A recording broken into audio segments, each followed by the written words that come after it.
ceux qui ont voulu prendre part à ce culte de ce matin, nous allons directement prier.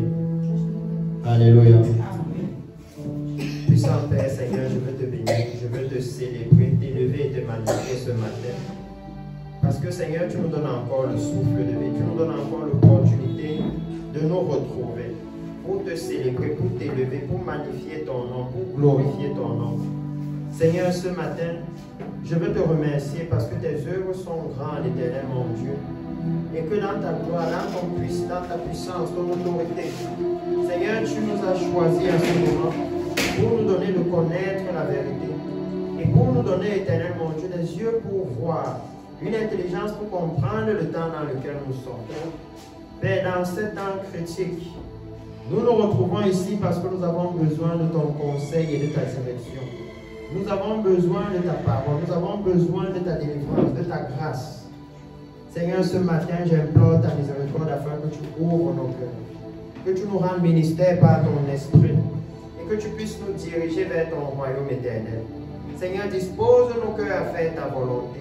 Dispose nos cœurs, éternel, mon Dieu, à recevoir ta parole, à comprendre ton instruction, afin que comme toi, tu es en chemin pour venir prendre ton église, que ce jour-là, tu puisses nous dire à tous, bons et fidèles serviteurs, entrez dans la joie de votre Père. Seigneur, c'est dans le nom précieux de Jésus que je veux te recommander tous les cœurs présents ici, afin que toi-même tu puisses les rendre ministère, que ton Saint-Esprit puisse visiter nos cœurs et nos cœurs aujourd'hui, pour que nous ressortions d'ici transformés. Que ton nom soit béni éternellement au nom puissant de Jésus. Amen. Amen. Alléluia. Nous pouvons nous asseoir dans la présence du Seigneur. Alléluia. C'est souvent bien que ceux qui sont derrière ont pris la première place. Je ne sais pas pourquoi vous ne mettez pas les choses.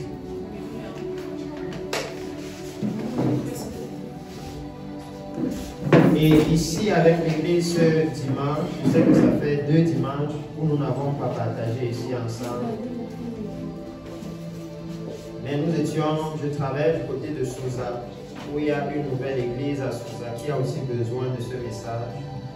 Et bientôt, nous allons organiser un culte joint avec eux.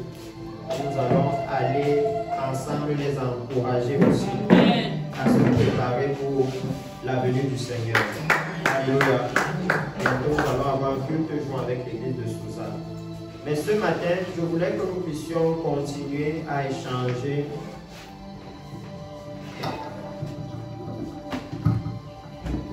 Alléluia. Je voulais que nous puissions continuer à échanger concernant la connaissance du Seigneur. Parce que nous avons vu ici des choses importantes. Et je vous disais que c'est un message qui se veut assez long. Parce qu'en réalité, toute notre vie, nous devons chercher à connaître le Seigneur. Alléluia. Nous devons chercher à le connaître toute notre vie. Et nous avons donc commencé cela dans le livre de 2 Pierre plutôt.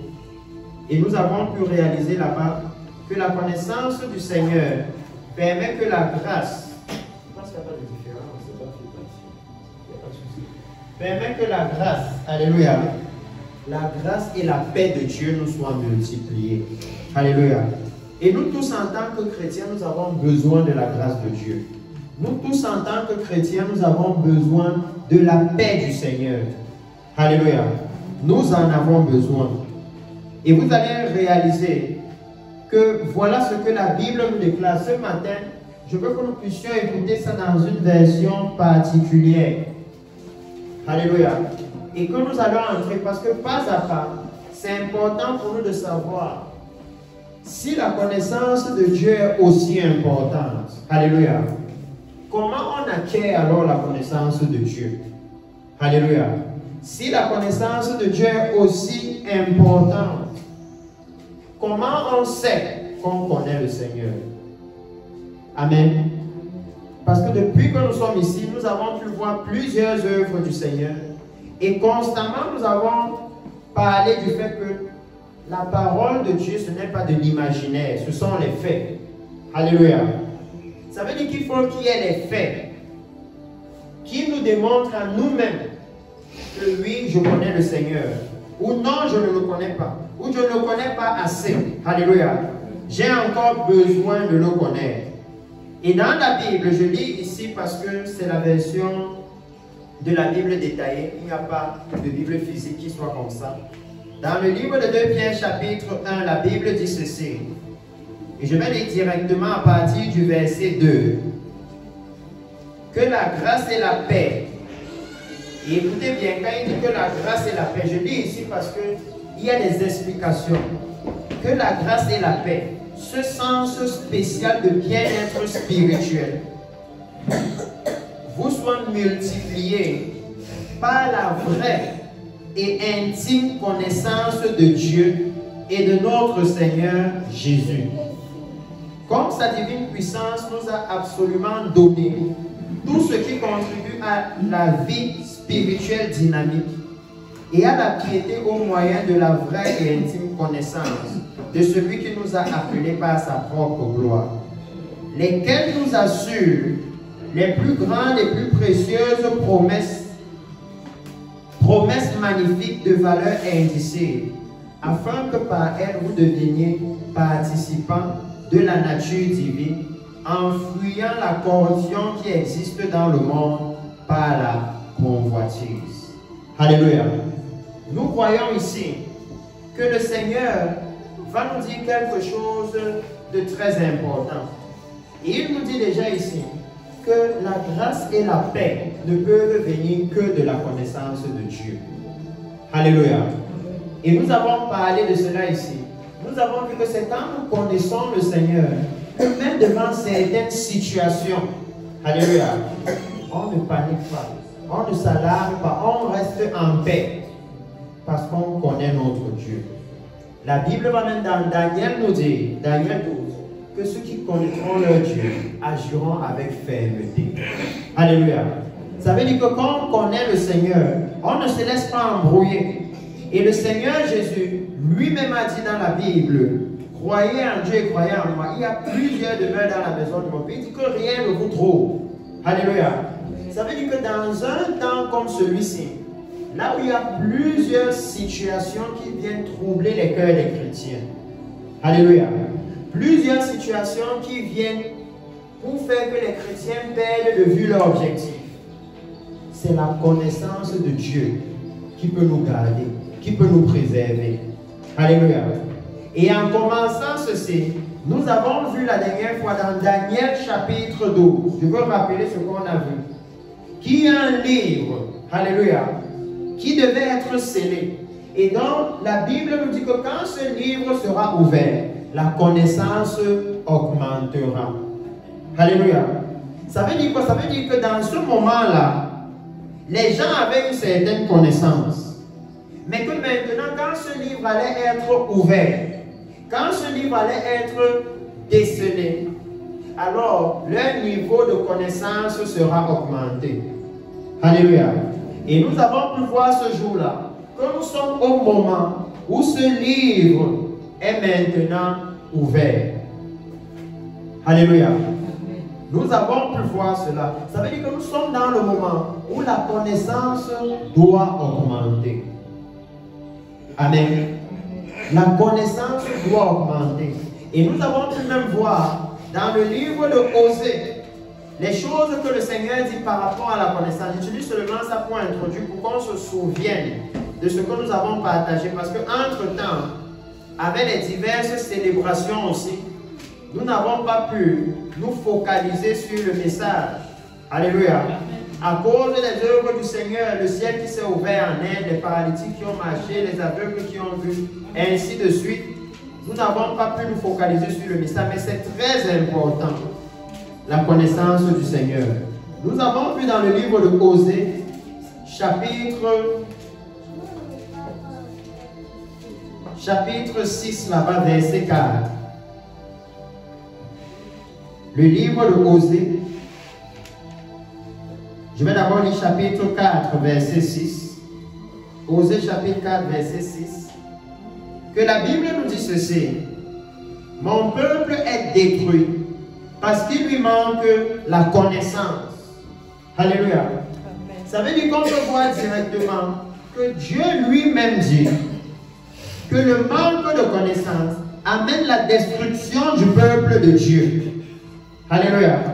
Et nous allons voir ça ici. Nous allons voir un exemple ici aujourd'hui. Quand nous allons parler de comment on connaît, comment on sait qu'on connaît le Seigneur, comment on reconnaît celui qui connaît le Seigneur, ou comment Dieu reconnaît celui qui le connaît. Alléluia. Parce que le but, quand nous venons dans la maison du Seigneur, c'est que nous soyons à l'image du Seigneur. Être à l'image du Seigneur, ça veut dire quoi? Ça veut dire que nous commencions à penser comme le Seigneur, que nous commencions à voir comme le Seigneur voit, à comprendre comme le Seigneur comprend, à nous comporter comme le Seigneur se comporte. Et en réalité, c'est ça le rôle du Saint-Esprit. Nous allons voir aujourd'hui que dans la connaissance du Seigneur, le Saint-Esprit a un rôle capital. Amen. Alléluia. Parce que Jésus a promis que lorsqu'il viendra, il prendra ce qui est à moi et il vous le révélera. Alléluia. Le rôle du Saint-Esprit est capital. Et dans le livre de Osée, chapitre 6 maintenant, nous avons vu, nous voyons que la connaissance, le manque de connaissance conduit automatiquement à la destruction.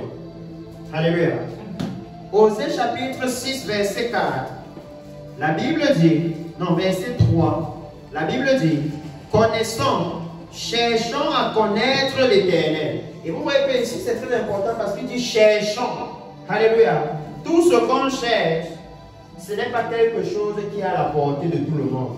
Cherchons, ça veut dire qu'il faut faire les efforts. Cherchons, ça veut dire qu'il faut s'engager.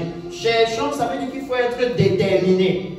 Alléluia. Ça veut dire que ce n'est pas suffisant de simplement venir s'asseoir à l'église tous les dimanches pour connaître le Seigneur.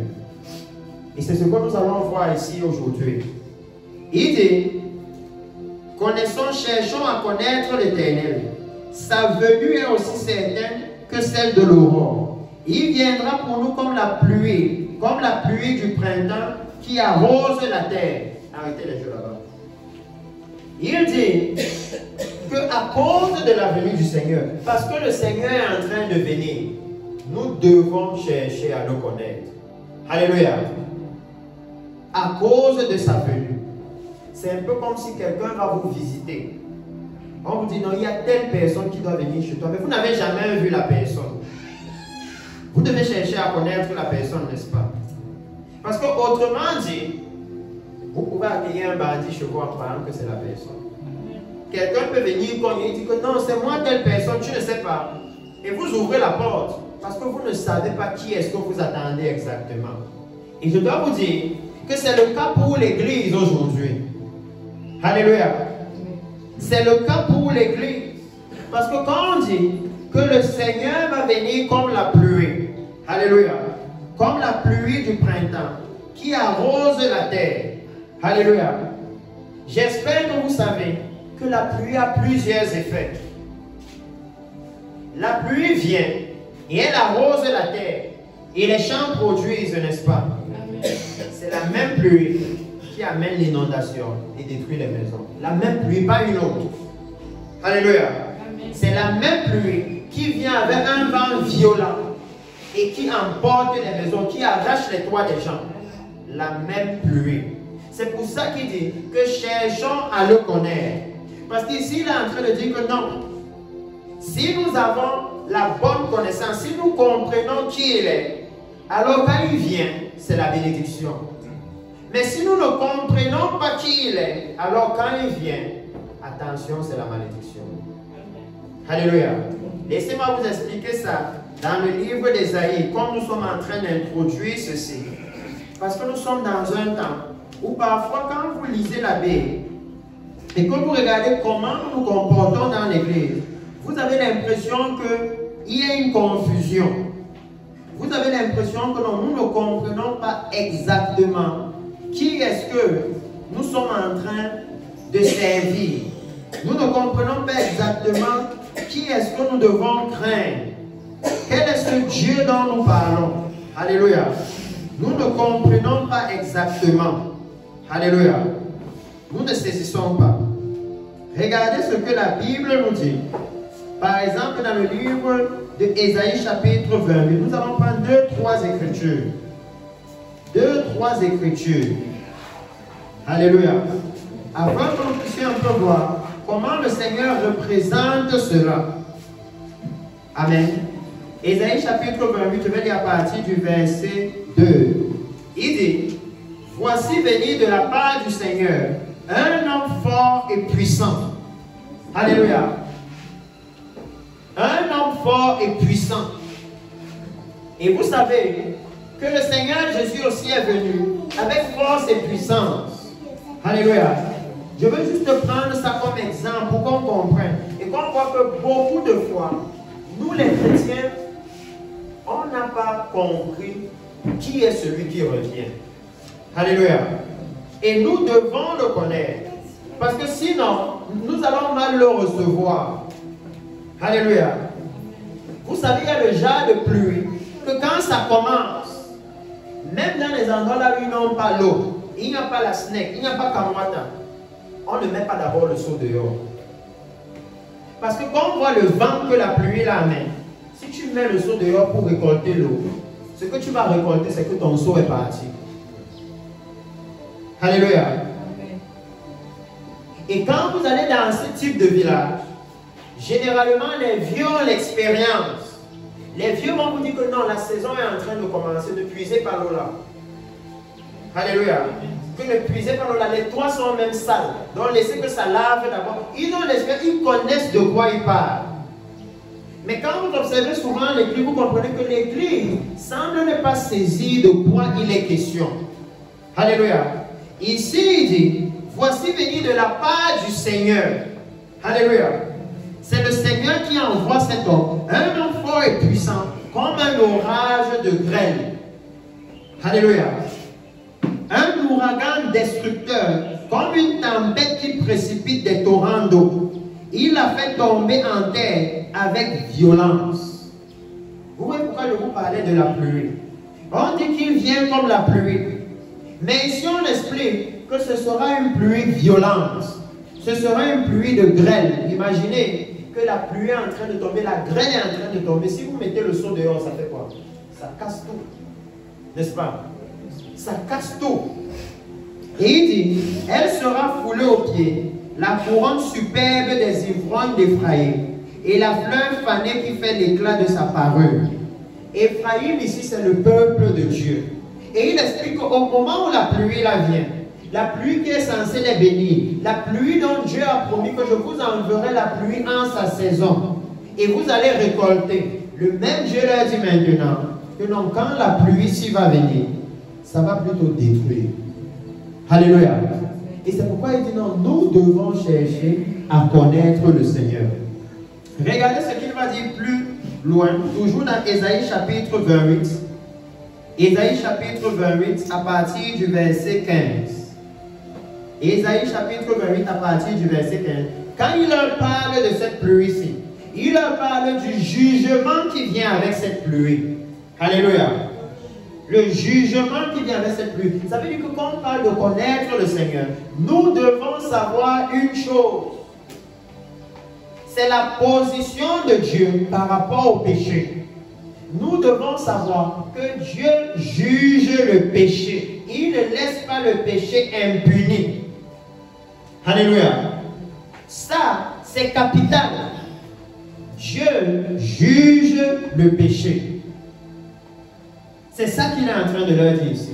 Éphraïm a péché. Éphraïm s'est détourné du Seigneur. Et si vous lisez même dans Osée, vous allez voir le Seigneur leur dire que je veux vous délivrer de la mort. Mais le repentir se dérobe à mes regards. Alléluia. Dieu juge le péché. Il dit dans sa parole que je juge les péchés des hommes jusqu'à la 3e et à la 4e génération. Alléluia. Ça veut dire que d'une façon ou d'une autre, Dieu va juger le péché. Quelqu'un ne peut pas se dire, oh non, moi j'ai fait comme ça. J'ai par exemple détourné l'argent, j'ai trompé les gens, je les ai volés. Bon, et après je suis mort. Et j'avais déjà mangé l'argent. Qu'est-ce qui va encore m'arriver? Il dit non. Même les enfants qui vont rester là, il va s'assurer qu'il juge. Alléluia. Et aujourd'hui dans l'église, beaucoup de chrétiens souffrent de ça. Alléluia. C'est pourquoi ce serait important. Dans quelques jours, nous allons partager notre message sur ce que les gens appellent souvent la malédiction générationnelle. Et comment est-ce que le Seigneur Jésus est maintenant venu abolir cela? Alléluia.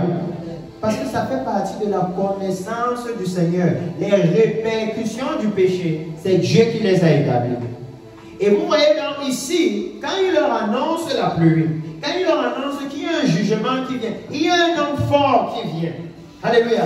Et si vous lisez dans Isaïe, vous allez voir comment quand il parle du Seigneur Jésus, la Bible dit qu'il aura un vêtement teint de sang et qui va fouler aux pieds les gens et que leur sang va rejaillir sur ses habits. C'est de ça encore qu'il parle ici. Il y a un homme qui l'envoie. L'homme là vient comme une tempête. Alléluia.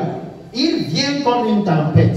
Ça annonce aussi que avant la venue du Seigneur, vous allez voir des tempêtes, des ouragans. C'est pourquoi ça passe à la télé. C'est même pourquoi l'homme de Dieu annonce ces choses. Alléluia.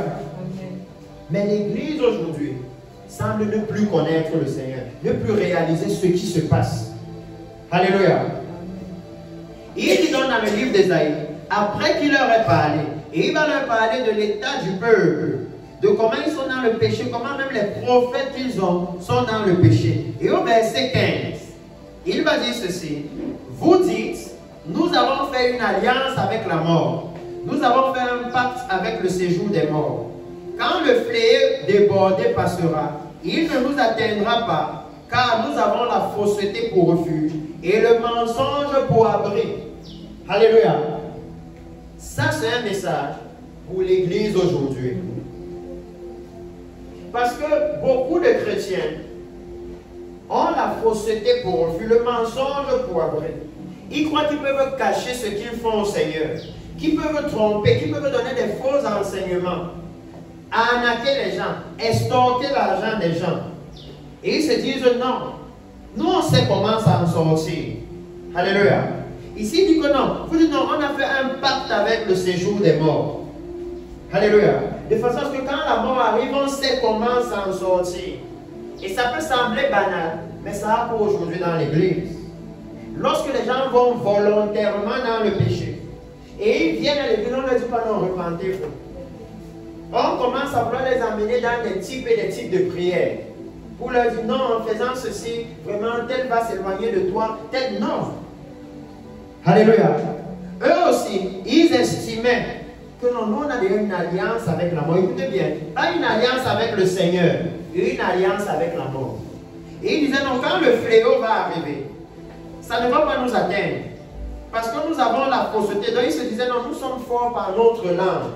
Nos façons de faire là, ça nous protège, ça nous garde. Nos traditions, nos ceci, nos cela, non, ça nous garde. Alléluia. Amen.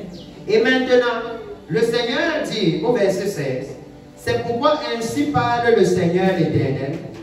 Voici, j'ai mis pour fondement en Sion une pierre éprouvée, une pierre angulaire de prix, solidement posée. Celui qui la prendra pour appui n'aura point hâte de fuir. Je ferai de la droiture une règle et de la justice un niveau, et la grêle emportera le refuge de la fausseté, et les eaux inonderont l'abri du mensonge. Votre alliance avec la mort sera détruite, votre pacte avec le séjour des morts ne subsistera pas, quand le fléau débordé passera. Alléluia. Amen. Le Seigneur ici leur fait savoir que non, vous vous trompez. La seule façon d'échapper au jugement à venir, c'est que vous preniez la justice et la droiture comme appui. Amen. Alléluia. Alléluia. Que la demeure de la fausseté, la demeure du mensonge, ça veut dire que l'Église, là où on enseigne des faussetés, des mensonges, là on ne dit pas la vérité aux gens. Au jour du jugement, ça ne peut pas vous protéger. Alléluia. Ça ne peut pas vous garder. Ça ne peut pas vous préserver. Il dit que non, lui il a mis une pierre précieuse en Sion, et que c'est seulement celui qui s'appuie sur cette pierre qui peut s'en sortir. Alléluia. C'est seulement celui-là. Donc ça commence à vous donner comment est-ce que Dieu voit le péché. Alléluia. Comment est-ce que Dieu voit le péché. Et c'est quelque chose de grave. Parce qu'il y a vraiment beaucoup à partager ici. Je pense même que je dois plutôt commencer par ceci. Parce que dans le livre d'Exode chapitre 20, la position de Dieu avec le péché. Parce que si nous devons connaître le Seigneur, nous devons très bien le connaître. Exode chapitre 20, le Seigneur va clairement montrer sa position. Il va clairement faire savoir que lui, il ne laisse pas le péché impuni. Alléluia. Exode chapitre 20. Et je vais lire, j'utilise toujours le téléphone parce que je vais un peu lire aussi dans la Bible détaillée. Et ce que nous allons commencer là maintenant, c'est directement l'enseignement dont je parlais que nous allons voir plus tard. Mais il est long, on va le diviser en plusieurs phases. La Bible dit ceci dans Exode chapitre 20. Et ici, c'est quand le Seigneur est descendu sur la montagne.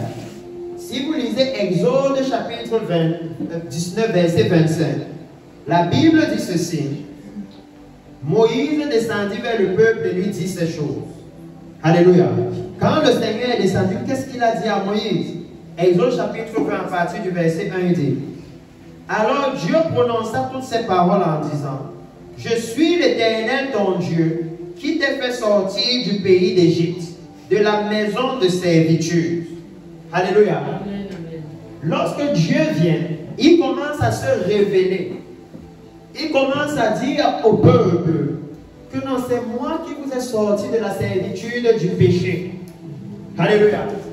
Est-ce qu'il y a quelqu'un ici que le Seigneur a sorti de la servitude du péché? Est-ce qu'il y a quelqu'un? Quelqu'un qui sait que oh, le Seigneur m'a délivré de l'immoralité sexuelle. Le Seigneur m'a délivré du mensonge. Le Seigneur m'a délivré de la convoitise. Le Seigneur m'a délivré de l'amour de l'argent. Quelqu'un qui sait. Alléluia.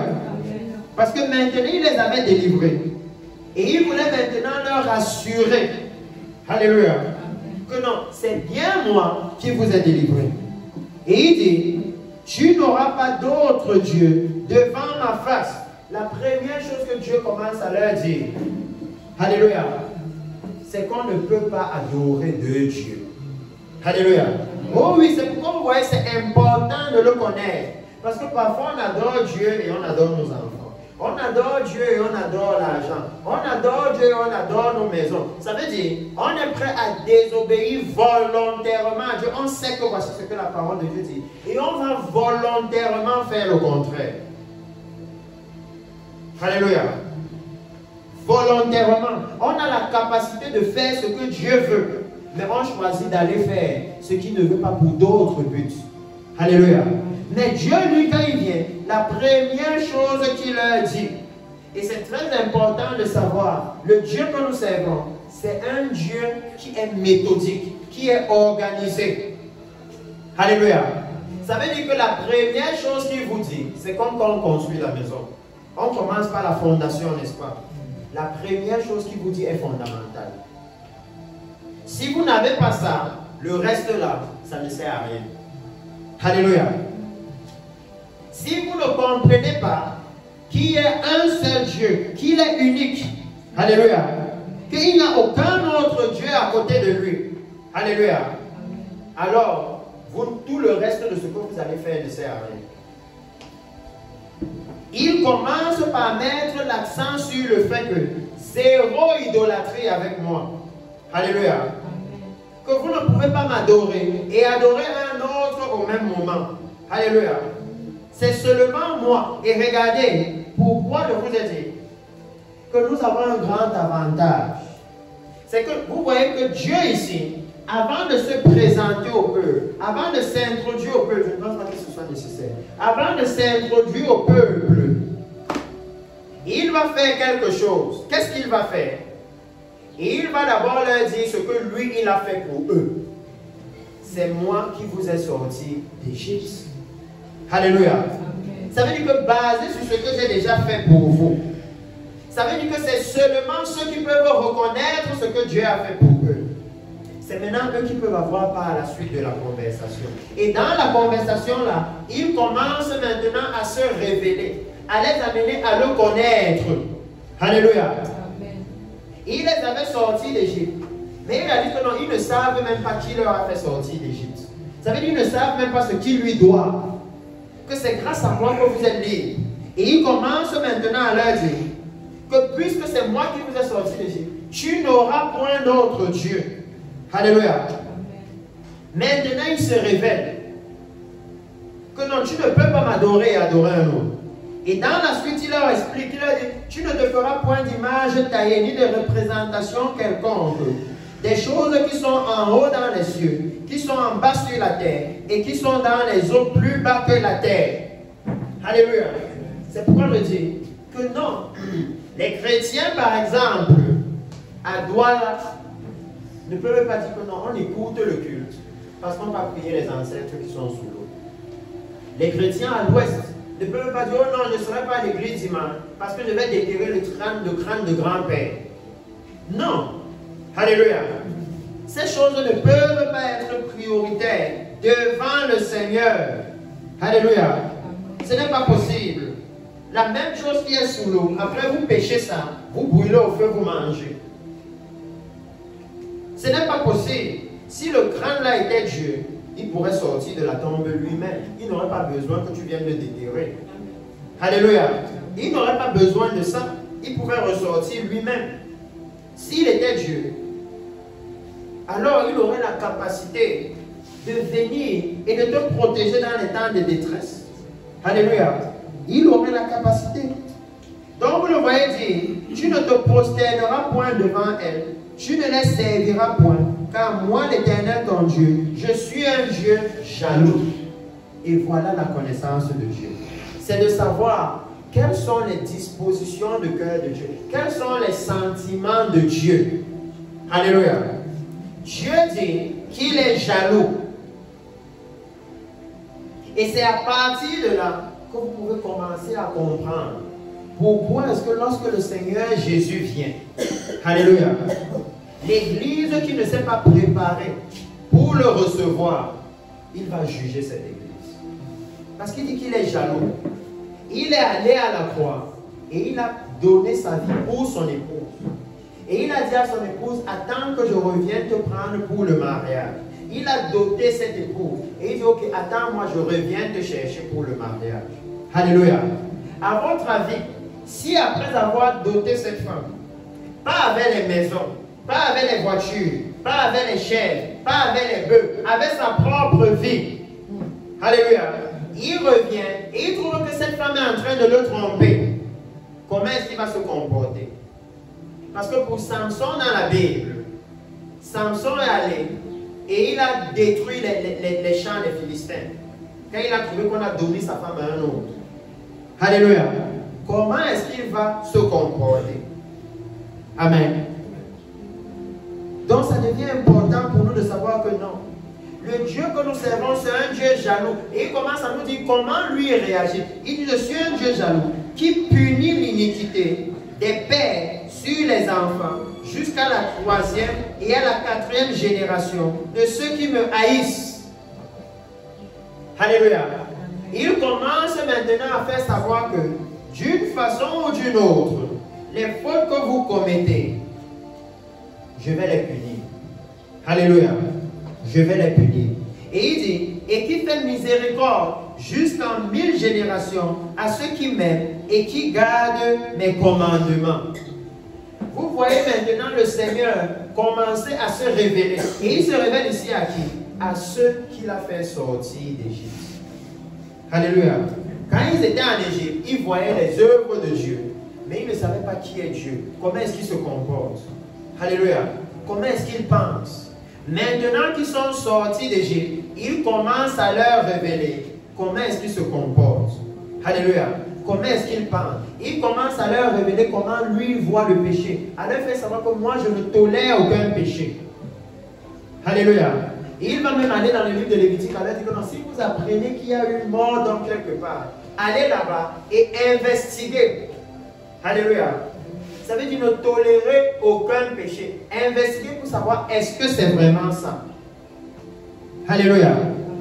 Il montre que lui, il ne tolère aucun péché. C'est pourquoi je vous ai dit, c'est important pour l'Église de voir que quand il nous dit que sa venue est aussi certaine que le roi viendra comme la pluie. Alléluia. Comment est-ce que nous allons pouvoir bénéficier de cette pluie? Alléluia. Parce qu'il faut qu'on sache que non, pour ceux qui ont fait alliance avec le mensonge, pour ceux qui ont choisi la fausseté comme abri, la pluie là va plutôt venir les détruire. Alléluia. La pluie là va plutôt venir les détruire pour ceux qui ont pris la fausseté comme abri. Mais il dit que pour ceux qui auront choisi la justice, pour ceux qui auront choisi la droiture, elle va plutôt venir les bénir. Alléluia. Elle va plutôt venir les bénir. Et comme je vous disais, ce matin, parce que je crains de m'engager dans ce message parce qu'il est long, je veux que nous voyions quelques écritures sur comment est-ce que, en tant qu'Église, nous devons donc acquérir cette connaissance du Seigneur. Alléluia. Nous devons l'acquérir parce qu'il a dit, cherchez à connaître l'Éternel. Et quand il dit chercher, ça veut dire que ça devient un ordre. Alléluia. Ça devient un ordre. Allons dans le livre de Proverbes chapitre 1 verset 4. Proverbes chapitre 1 verset 4. Si maintenant nous pouvons voir que quand il dit que sa venue est aussi certaine que l'aurore, ce n'est pas simplement que non, parce qu'il va venir vous prendre. Mais le problème c'est que quand il va venir, il va juger certains.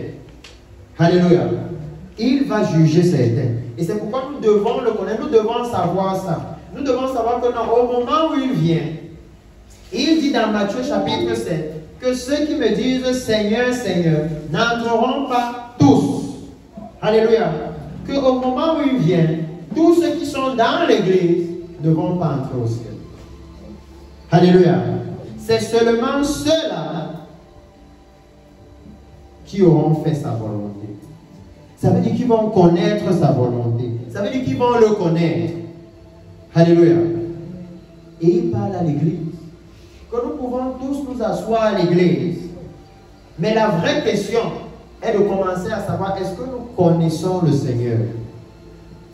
Parce que si vous lisez, avant qu'on lise le proverbe, allons dans le livre de 1 Samuel, pour que vous compreniez bien de quoi est-ce que je parle.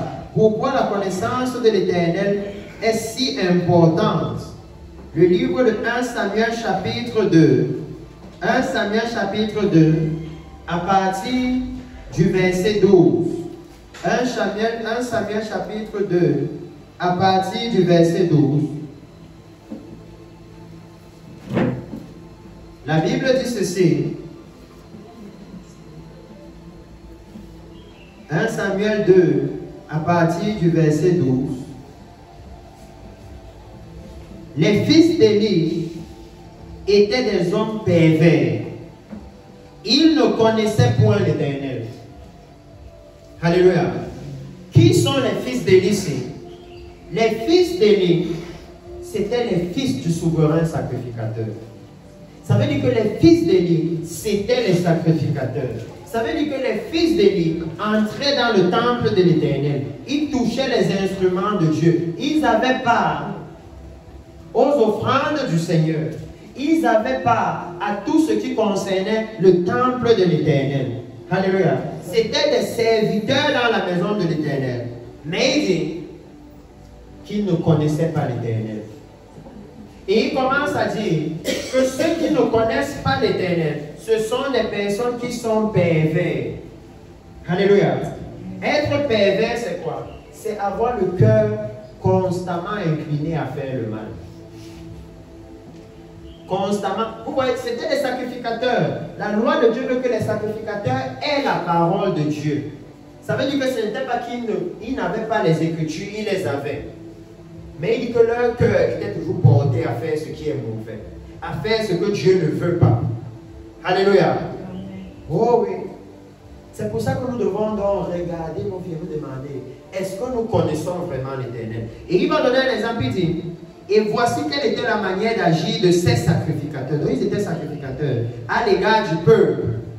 Il dit que pour voir s'ils connaissaient l'Éternel, il fallait regarder comment ils se comportaient envers le peuple de Dieu. Alléluia. Et il dit ici, lorsque quelqu'un offrait un sacrifice, le serviteur du sacrificateur arrivait au moment où l'on faisait cuire la chair, tenant à la main une fourchette à 3 dents. Il piquait dans la chaudière, dans le chaudron, dans la marmite ou dans le pot, et tout ce que la fourchette amenait, le sacrificateur le prenait pour lui. C'est ainsi qu'il agissait à l'égard de tous ceux d'Israël qui venaient là à Silo. Même avant que l'on fît brûler la graisse, le sacrificateur arrivait et disait à celui qui offrait le sacrifice, « Donne pour le sacrificateur de la chair à rôtir, et il ne recevra de toi point de chair cuite, c'est de la chair crue qu'il veut. » Et si l'homme lui disait, « Quand on aura brûlé la graisse, tu prendras ce qui te plaira. » Le serviteur répondait, « Non, tu donneras maintenant, sinon je prends de force. » Ces jeunes gens se rendaient coupables devant l'Éternel d'un très grand péché, parce qu'ils méprisaient les offrandes de l'Éternel. Alléluia. Parce qu'ils méprisaient les offrandes de l'Éternel. Le Seigneur dit qu'ils ne le connaissaient pas. Alléluia. Lorsque les autres venaient offrir quelque chose au Seigneur, ils traitaient ça avec mépris. Ils traitaient ça sans respecter la loi de Dieu. La loi de Dieu voulait qu'on offre d'abord pour le Seigneur, avant d'offrir pour soi-même.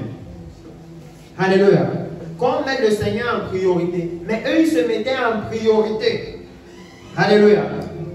Et à cause de cela, à cause du mépris qu'ils avaient pour le service de Dieu, pour les offrandes qu'on faisait à Dieu, maintenant Dieu disait qu'il ne le connaissait pas. Il souillait les offrandes faites au Seigneur.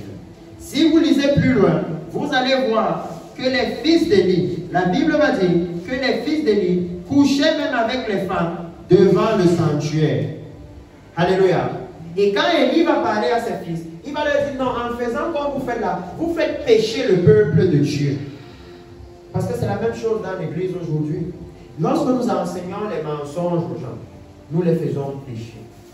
Lorsque nous tournons leur cœur vers l'amour de l'argent, les choses du monde, lorsqu'on les fait croire que non, Dieu ne juge pas le péché, nous les faisons pécher. Lorsque nous leur donnons de faux enseignements, lorsque nous leur montrons le mauvais exemple, alléluia, lorsque nous leur montrons le mauvais exemple, nous les faisons pécher. Alléluia.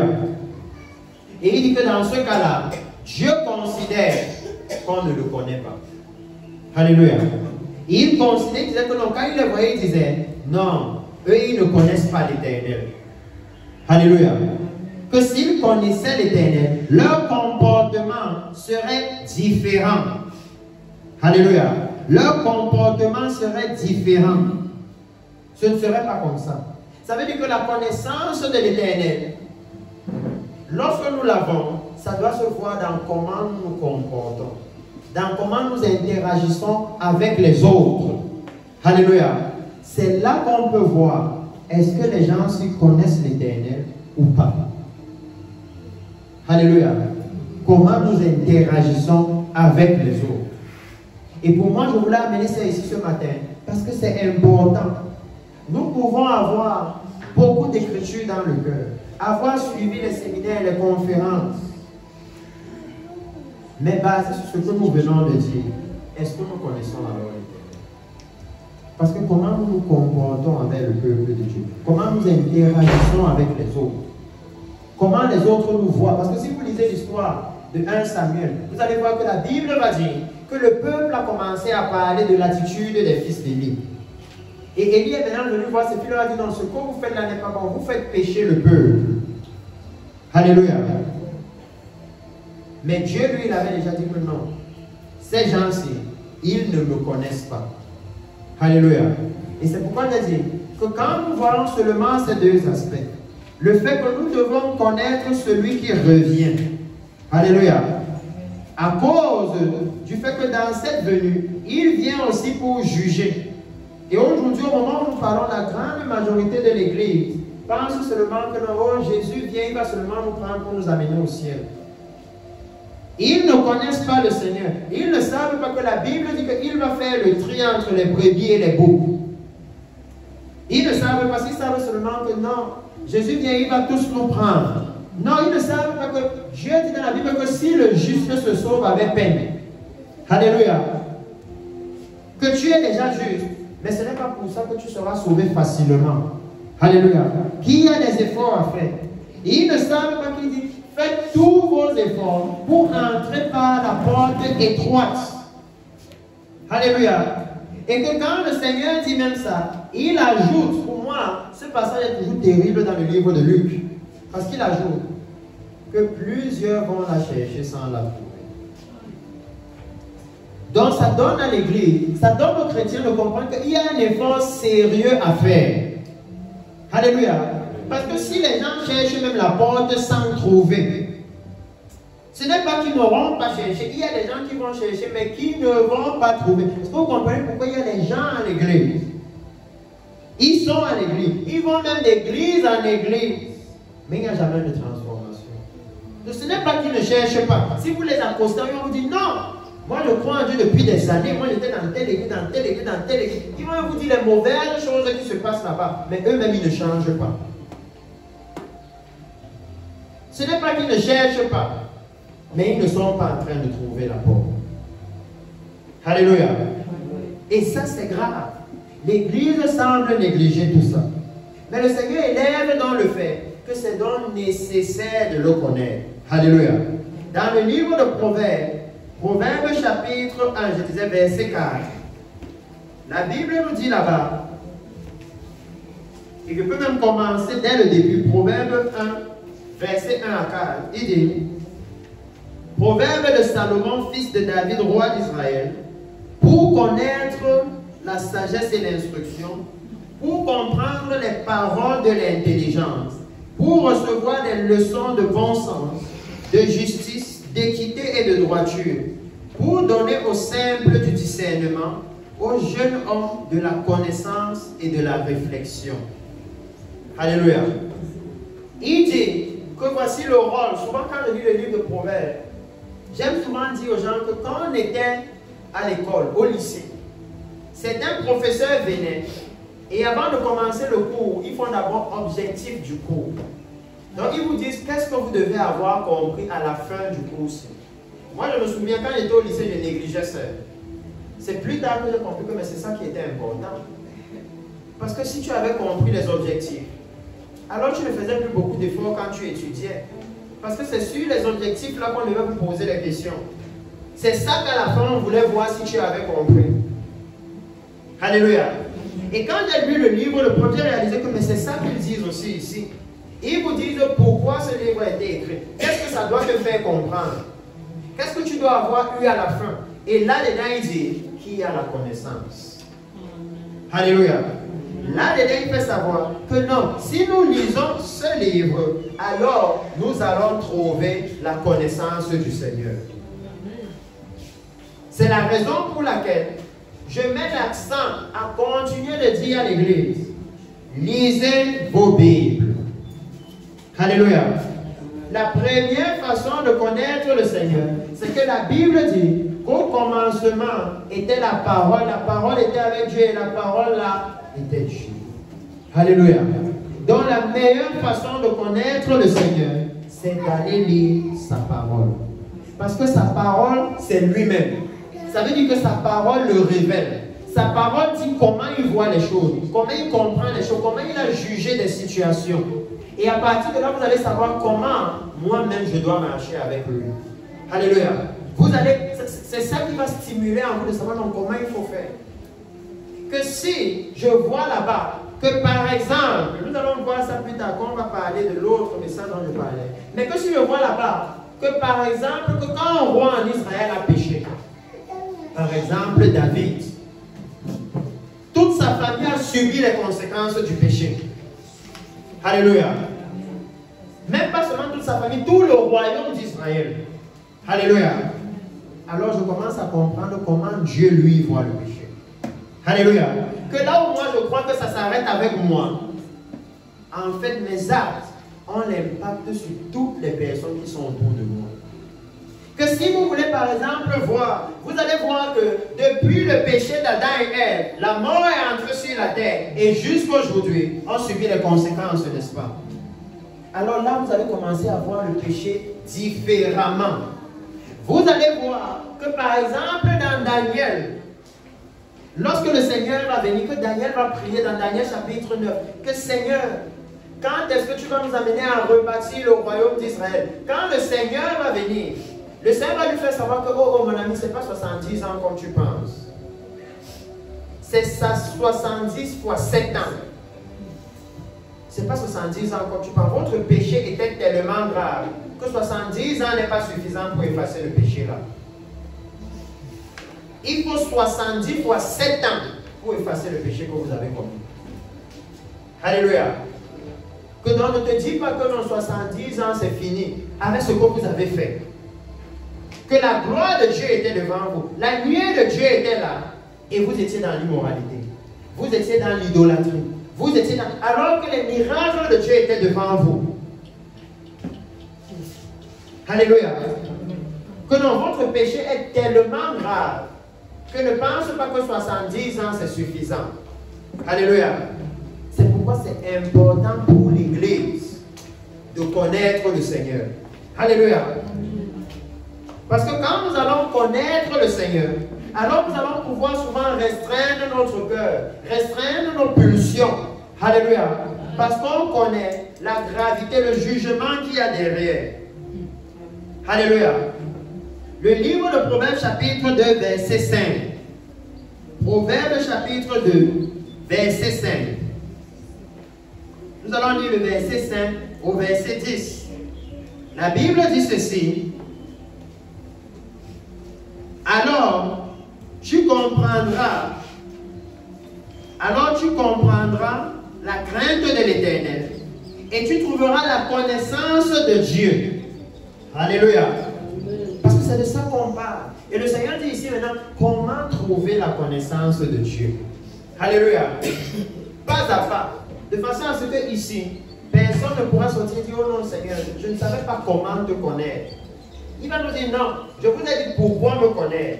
Je vous ai dit qu'il faut me connaître. Je vous ai montré les bienfaits. Je vous ai même dit comment faire pour me connaître. Alléluia. Donc personne ne peut dire, oh non, moi je n'arrivais pas à savoir. Parce que si on lit plus haut, il dit ceci. Chapitre 2, verset 1. Mon fils, parce que comment on a fait pour arriver à trouver la connaissance de Dieu? Alléluia. Il dit, mon fils, si tu reçois mes paroles, voilà pourquoi vous avez dit la parole de Dieu. Lisez la parole de Dieu. Méditez la parole de Dieu. Ne laissez en aucun cas la chair vous faire vous éloigner de la parole de Dieu. Même si vous ne comprenez pas, lisez. Alléluia. Lisez la parole de Dieu. Amen. Lisez-la. Il dit, mon fils, si tu reçois mes paroles et si tu gardes avec toi mes préceptes. Alléluia. Il est maintenant en train de donner le cheminement. Que non, si vous recevez sa parole, recevoir la parole de Dieu, ça veut dire quoi? Si vous acceptez sa parole. Alléluia. Si vous acceptez sa parole. Amen. Amen. Oh oui. Parce que tout ça, nous devons aller pas à pas. Accepter la parole de Dieu veut dire quoi? Ça veut dire que s'il dit que voler c'est le péché et que je réalise que j'ai volé, je dois me repentir. S'il dit que mentir c'est le péché, accepter c'est que j'accepte ce qu'il dit. Il dit que ça c'est le péché. Je ne conteste pas. Je ne discute pas. Je ne dis pas que, oh non, je l'ai trompé parce que j'avais comme ça, parce que j'avais tel problème. Le péché, c'est le péché. Alléluia. Si nous acceptons la parole de Dieu, nous acceptons qu'elle nous dit que non, le salaire du péché, c'est la mort. Beaucoup de chrétiens sont dans l'église, ils n'acceptent plus la parole de Dieu. Parce qu'ils disent, non, je ne vais pas à l'église, non, pourquoi Dieu va me juger? Alléluia. Pourtant, Dieu dit, le salaire du péché, c'est la mort. Il n'y a pas une partie là, mais entre parenthèses, pour les chrétiens, il n'y a pas de problème. Non. Pour tous les hommes, c'est la mort. Alléluia. Pour tous les hommes. Et vous le voyez donc dit ici, que si tu reçois mes paroles, si tu gardes avec toi mes préceptes, ça veut dire les règles de Dieu, si tu les gardes avec toi, si tu gardes dans ton cœur, par exemple, ce qu'on vient de dire, que le salaire du péché, c'est la mort. Si tu gardes dans ton cœur que la colère de Dieu se révèle contre toute impiété. Alléluia. Toute forme d'impiété, la colère de Dieu se révèle. Que la Bible dit que la colère de Dieu se révèle contre les hommes qui ont voulu restreindre la vérité, rendre la vérité captive. Alléluia. Ça veut dire qu'ils connaissent la vérité, mais ils veulent faire comme si non, ça n'existe pas. Alléluia. Ils savent que vivre comme ça est bien, mais ils veulent vivre autrement pour faire comme si dans ce que Dieu dit est faux. Alléluia. S'ils savent, s'ils voient, ils acceptent que waouh. Et ils regardent sa vie réaliste, ça veut dire que la colère de Dieu est sur moi. Alléluia. Alors à partir de ce moment, il y a quelque chose qui va se passer. Il dit, recevoir la parole du Seigneur, garder les préceptes du Seigneur. Il dit, si tu rends ton oreille attentive à la sagesse. Ça veut dire, si tu rends ton oreille attentive à la crainte de Dieu, la sagesse, dans Job 28, c'est la crainte de Dieu. En d'autres termes, le Seigneur nous dit que si quand tu vas poser l'acte là, oh oui, tu écoutes la petite voix là qui te dit que non, ne fais pas ça, la Bible dit que c'est mauvais. Si tu choisis de ne pas faire, ah, je ne veux pas écouter ça. Alléluia. Si tu choisis de prêter attention à la sagesse, il dit, si tu inclines ton cœur, il dit que voilà le travail pour arriver à la connaissance de Dieu. Si tu inclines ton cœur à l'intelligence, et l'intelligence c'est quoi? C'est se détourner du mal. Ça veut dire que dans ton cœur, tu installes un nouveau programme qui veut que si tu vois le mal, si tu vois le péché, tu te détournes. Que tu ne veux pas aller là-bas. Alléluia. Tu inculques ça à ton cœur. Il dit, oui, si tu appelles la sagesse, si tu élèves ta voix vers l'intelligence, si tu la cherches comme l'argent, alléluia, que de la même façon qu'on est ingénieux pour réfléchir, pour mettre des plans sur pied pour avoir l'argent, la même façon qu'on est ingénieux pour voir que l'on commence que je dois gagner l'argent, qu'on s'investit. Il dit que si on s'investit aussi comme ça, alléluia, pour obtenir la sagesse, pour avoir la crainte de Dieu, pour avoir l'intelligence. Et vous-même, vous pouvez voir qu'à partir de là, personne ne peut dire à Dieu que non, je ne pouvais pas avoir la connaissance. Parce que ici, tout le monde sait comment on fait pour chercher l'argent. Oh oui, tout le monde sait. Alléluia. Et il dit que non, la même énergie, la même intelligence, que peut-être tu vas au marché, tu te rends compte que waouh, quand je vais au marché, je vends ici au Carrefour, les gens n'achètent pas. Peut-être qu'il faut que je me déplace là-bas pour que les gens achètent. Il dit que la même façon que tu peux réfléchir comme ça, tu peux aussi voir que non, quand je vais dans l'immoralité sexuelle, voici les conséquences. Bêta, j'arrête la chose aussi. Tu peux aussi voir. Alléluia. Tu peux aussi voir que non, quand je vais, je mange, je trompe les gens ici dessus, voilà tous les problèmes que ça crée. Non, bêta, je change de façon de faire. Alléluia. Tu peux aussi voir ça. Et il dit que si tu la poursuis comme un trésor, alors tu comprendras la crainte de l'Éternel et tu trouveras, alléluia, amen, tu trouveras la connaissance de Dieu. Alléluia. Qui dit que voici le chemin, voici le plan de travail. Que si tu suis ce plan de travail, tu vas tomber sur la crainte de Dieu. Tu vas trouver la crainte de Dieu. Alléluia. Si tu suis ce plan de travail. Et qu'est-ce que ça signifie, précieux peuple? Ça veut dire que nous avons du travail. Ça veut dire que l'église, ce n'est pas juste je viens, je m'assois et c'est fini. Il y a un travail à faire. Et je bénis Dieu qu'on ait pris cette écriture parce qu'on peut même finir seulement ici. Parce que le Seigneur montre ici que le premier travail à faire, la base de ce travail, c'est dans le cœur des chrétiens. Alléluia. C'est dans le cœur des chrétiens. Et il dit que non, si tu reçois mes paroles où? C'est dans ton cœur. Alléluia. Que maintenant, nous devons commencer à nous demander que est-ce que nous avons ouvert nos cœurs à la parole du Seigneur? Alléluia. Est-ce que nos cœurs sont ouverts? Un cœur ouvert à la parole de Dieu, c'est un cœur auquel si on lui lit la parole de Dieu, il accepte, il reconnaît, il la reçoit. Recevoir quelque chose, c'est accepter la chose. Il ne commence pas à discuter, à dire non, c'était comme si, c'était... Non, la Bible dit que A, c'est A. J'accepte, je reconnais que c'est A. Et si moi, je n'ai pas fait le A là, je me repens. Alléluia. Il dit que la base pour connaître Dieu, la base, le point, le B à bas, alléluia, c'est de recevoir sa parole. Et vous savez que la parole de Dieu est puissante. Dans le livre de Jean chapitre 1 verset 12, il dit à tous ceux qui l'ont reçu, elle a donné le pouvoir, la capacité de devenir enfant de Dieu. Je vous amène pas à pas, parce que tout ce qu'on pourrait dire par la suite ne va faire que confirmer ça. Je vous amène pas à pas, pourquoi? Pour que vous compreniez que la connaissance de Dieu, c'est un trésor. Si tu trouveras, ça veut dire que c'est caché, c'est un trésor. Et c'est pour les enfants de Dieu. Ce n'est pas pour tout le monde.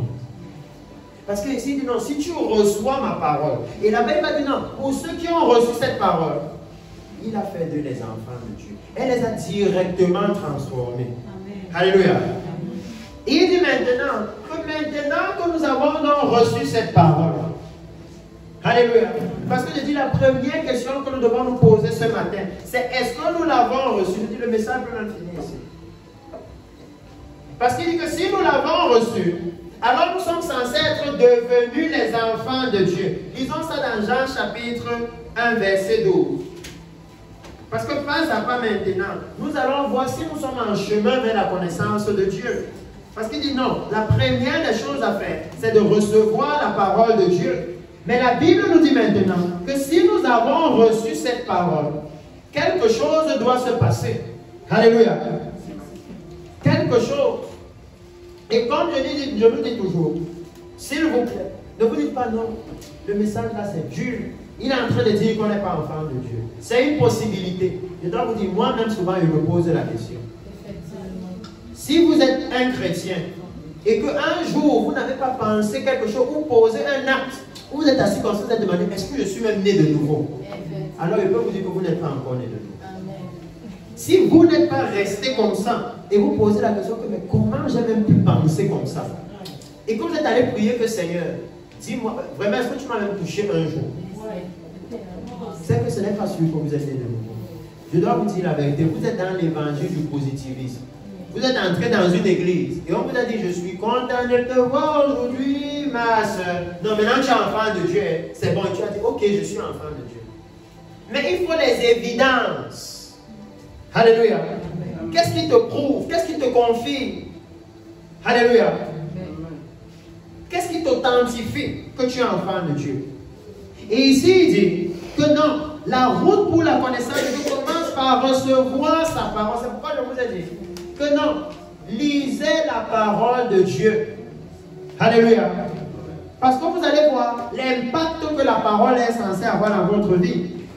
Jean chapitre 1 verset 12 il dit, mais à tous ceux qui l'ont reçu, à ceux qui croient en son nom, elle a donné le pouvoir, alléluia, de devenir enfants de Dieu, lesquels sont nés non du sang, ni de la volonté de la chair, ni de la volonté de l'homme, mais de Dieu.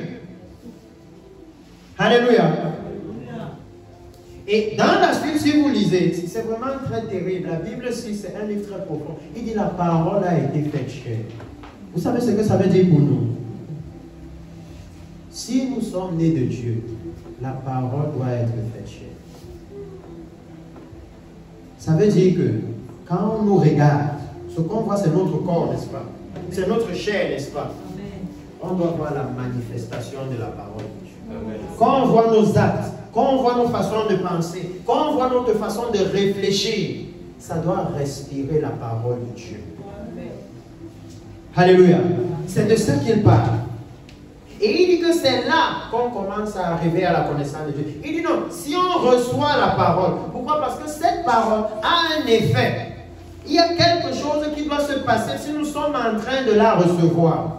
Alléluia. Il y a une transformation.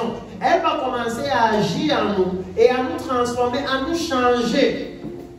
C'est pour ça que pour moi, je panique souvent beaucoup quand on parle de l'enlèvement de la vue. Je me pose souvent tellement de questions. Parce que quand vous lisez la Bible, vous réalisez que ceux qui vont manquer le royaume de Dieu, ce n'était pas que c'était impossible. Ce n'était pas que c'était si compliqué que ça. C'est parce qu'on ne voulait pas. C'est tout. Pourquoi? Parce que lorsque tu vas avec quelqu'un que tu lui dis non, cette façon de vivre n'est pas bonne, repens-toi. Il va argumenter, discuter, rejeter, même quand tu peux lui montrer les conséquences qu'il voit. Alléluia. Mais s'il va vendre au marché et que le marché ne passe pas, et que tu lui dis non, change de comptoir, va là-bas et ça va passer, et que tu lui montres avec les faits, il va changer, non? Donc là-bas, il comprend parce que c'est l'argent. Mais quand il s'agit de son éternité, il ne comprend pas. Mais quand c'est l'argent, il comprend. Pourquoi? Parce qu'il veut l'argent, mais il ne veut pas l'éternité. Et c'est dommage parce que même les chrétiens dans l'église, ils savent que dans le mensonge amène ceci, le péché amène le jugement, ceci amène, ils savent. Mais ils préfèrent faire autre chose. Ça veut dire, ils viennent à l'église, mais ils ne veulent pas entrer dans le royaume de Dieu. Ils ne veulent pas. Pourtant, ici, il dit que ça les transforme. Que s'ils ont reçu la parole de Dieu, ce que la parole de Dieu fait, c'est quoi? C'est que vous n'êtes plus nés selon la volonté des hommes. Vous n'êtes plus nés selon la volonté de la chair. Dans certains Bibles, on dit non, plus selon la volonté d'un père ou d'une mère. On dit mais selon la volonté de Dieu. Alléluia. Et si vous avez le modèle de quelqu'un qui est né selon la volonté de Dieu dans la Bible, vous avez Isaac. Est-ce que vous savez ça? Isaac est né selon la volonté de Dieu. Alléluia. Oh oui, c'est Dieu qui est venu dire à Abraham que moi je vais te donner un fils et tu vas l'appeler Isaac. Si Dieu n'avait pas dit ça à Abraham, Abraham pouvait même l'appeler Joseph, Jean, qui il voulait. Alléluia. Ce n'était pas par sa volonté. Quand vous allez regarder dans la Bible, les enfants qui sont nés selon la volonté de Dieu, vous avez un autre, est-ce que vous savez? Vous avez le Seigneur Jésus. Vous avez un autre. Vous avez Jean-Baptiste. C'est Dieu qui est venu dire que bon, moi je vais te donner un enfant et voici comment tu vas l'appeler. Alléluia. Que voilà qu'on dit qu'ils sont nés selon la volonté de Dieu. Vous avez Samson. Et vous allez voir que tous ceux qui sont nés selon la volonté de Dieu, Dieu avait dit comment on devait les éduquer. Alléluia. Par exemple, au temps d'Isaac, Dieu a dit non, il faut circoncire les enfants. Jean-Baptiste, on a dit non, la maman ne doit pas goûter le vin. Pareil pour Samson. Alléluia. Ça veut dire qu'une fois que nous sommes nés selon la volonté de Dieu, il y a des règles, il y a des instructions qui vont avec nous. Alléluia. Peu importe comment le reste de l'Église fait, parce que nous sommes nés de Dieu, nous vivons selon les instructions de Dieu. Vous avez même un autre exemple avec Samuel, le prophète Samuel. Pendant que les fils d'Élie qu'on a vu tout à l'heure, qui ne connaissaient pas l'Éternel, pourtant ils étaient les fils légitimes de Dieu. Dieu avait dit que les sacrificateurs, ce sont ses enfants. Alléluia. Ils sont son héritage. Mais quand ils se sont détournés de Dieu, Samuel, lui, il était dans la présence de Dieu. Alléluia. Samuel, lui, il était revêtu différemment. C'est pour ça que ce matin, je veux que nous commencions à nous poser des questions parce que la venue du Seigneur est proche. Maintenant, c'est le moment où nous devons travailler notre salut en profondeur. Alléluia. Ce n'est plus le moment où on doit amener l'évangile comme l'évangélisation, non. Dans l'église maintenant, il faut aller appuyer dans le cœur. Alléluia. Il faut faire une opération à cœur ouvert pour enlever ce qui empêche la vie de Dieu de circuler dans le corps des chrétiens. Parce qu'il dit que la question qu'on doit se poser ce matin, c'est que depuis que je viens à l'église, est-ce que j'ai reçu les paroles du Seigneur? Parce qu'il dit que ceux qui ont reçu sa parole ne sont pas nés selon la volonté de l'homme. Alléluia. Mais ils sont nés selon la volonté de Dieu. Et si vous allez lire ça, il y a un autre message que j'ai même sur ça, Abraham et les fils d'Abraham. Si vous allez lire comment Isaac était né selon la volonté de Dieu, la Bible va vous dire dans Galates que Isaac est né selon la promesse, n'est-ce pas? Vous savez ce que ça veut dire? Ça veut dire qu'il est né en fonction de la promesse. Ça veut dire qu'il est né par rapport à la promesse. Alléluia. Donc il est né pour un but. Il est né selon quelle promesse? Selon la promesse qui dit que toutes les nations seront bénies à ta postérité. Il est né selon une promesse que Dieu avait faite à son Père. Alléluia. Et maintenant la question est que si nous aussi, alléluia, nous sommes maintenant nés de Dieu. Ça veut dire que nous aussi nous sommes nés selon une promesse. Mais quelle est donc la promesse du Seigneur? Alléluia. Parce qu'on est dans l'église, mais on ne connaît même pas d'où va la base de notre naissance. Regardez pour Isaac, Dieu avait promis que je bénirais toutes les nations en ta postérité. Abraham n'avait pas de postérité. C'est à cause de cette promesse que Dieu amène Isaac à l'existence. Et le Seigneur aussi a promis que je m'en vais vous préparer une place et je reviens vous chercher. Et quand Jésus dit ça, il n'est pas encore allé à la croix, l'église n'existe pas. C'est parce qu'il est en train de dire ça qu'il doit amener l'église à l'existence. Parce que la promesse qu'il est en train de faire là doit s'accomplir. Alléluia. Ça veut dire que si nous sommes maintenant nés de Dieu, nous sommes nés pour accomplir cette promesse.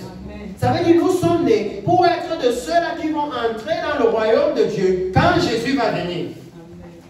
Alléluia.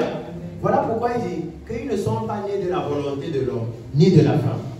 Ils ne sont pas nés du plan de sa mère qui veut qu'elle soit riche, du plan de son père qui veut qu'il soit un milliardaire, qui veut qu'il soit... Non. Ils sont maintenant nés pour accomplir la volonté de Dieu, qui dit que quand le Messie va venir, ils doivent s'élever de la terre et entrer dans le royaume des cieux. Amen. Et c'est pourquoi je disais que est-ce que nous avons reçu la parole du Seigneur? Parce que voilà pourquoi on dit le Fils de la promesse. Alléluia. Ça veut dire le Fils qui est venu pour accomplir la promesse. Alléluia. Le Fils en qui la promesse va se réaliser. Alléluia. Si nous sommes nés de nouveau, la promesse de Dieu doit s'accomplir. Amen. Amen. Et c'est pourquoi il dit que non, si nous avons reçu la parole, alors elle nous a donné le pouvoir. Elle nous a donné la capacité. Alléluia. Écoutez bien ce que la Bible dit. J'aime ça pourquoi? Parce que vous voyez le Seigneur dit qu'elle leur a donné le pouvoir. Alléluia. Il ne dit pas que non, que quand vous avez reçu la parole, vous êtes devenus enfants de Dieu. Alléluia. Oh, il disait, il ne dit pas ça.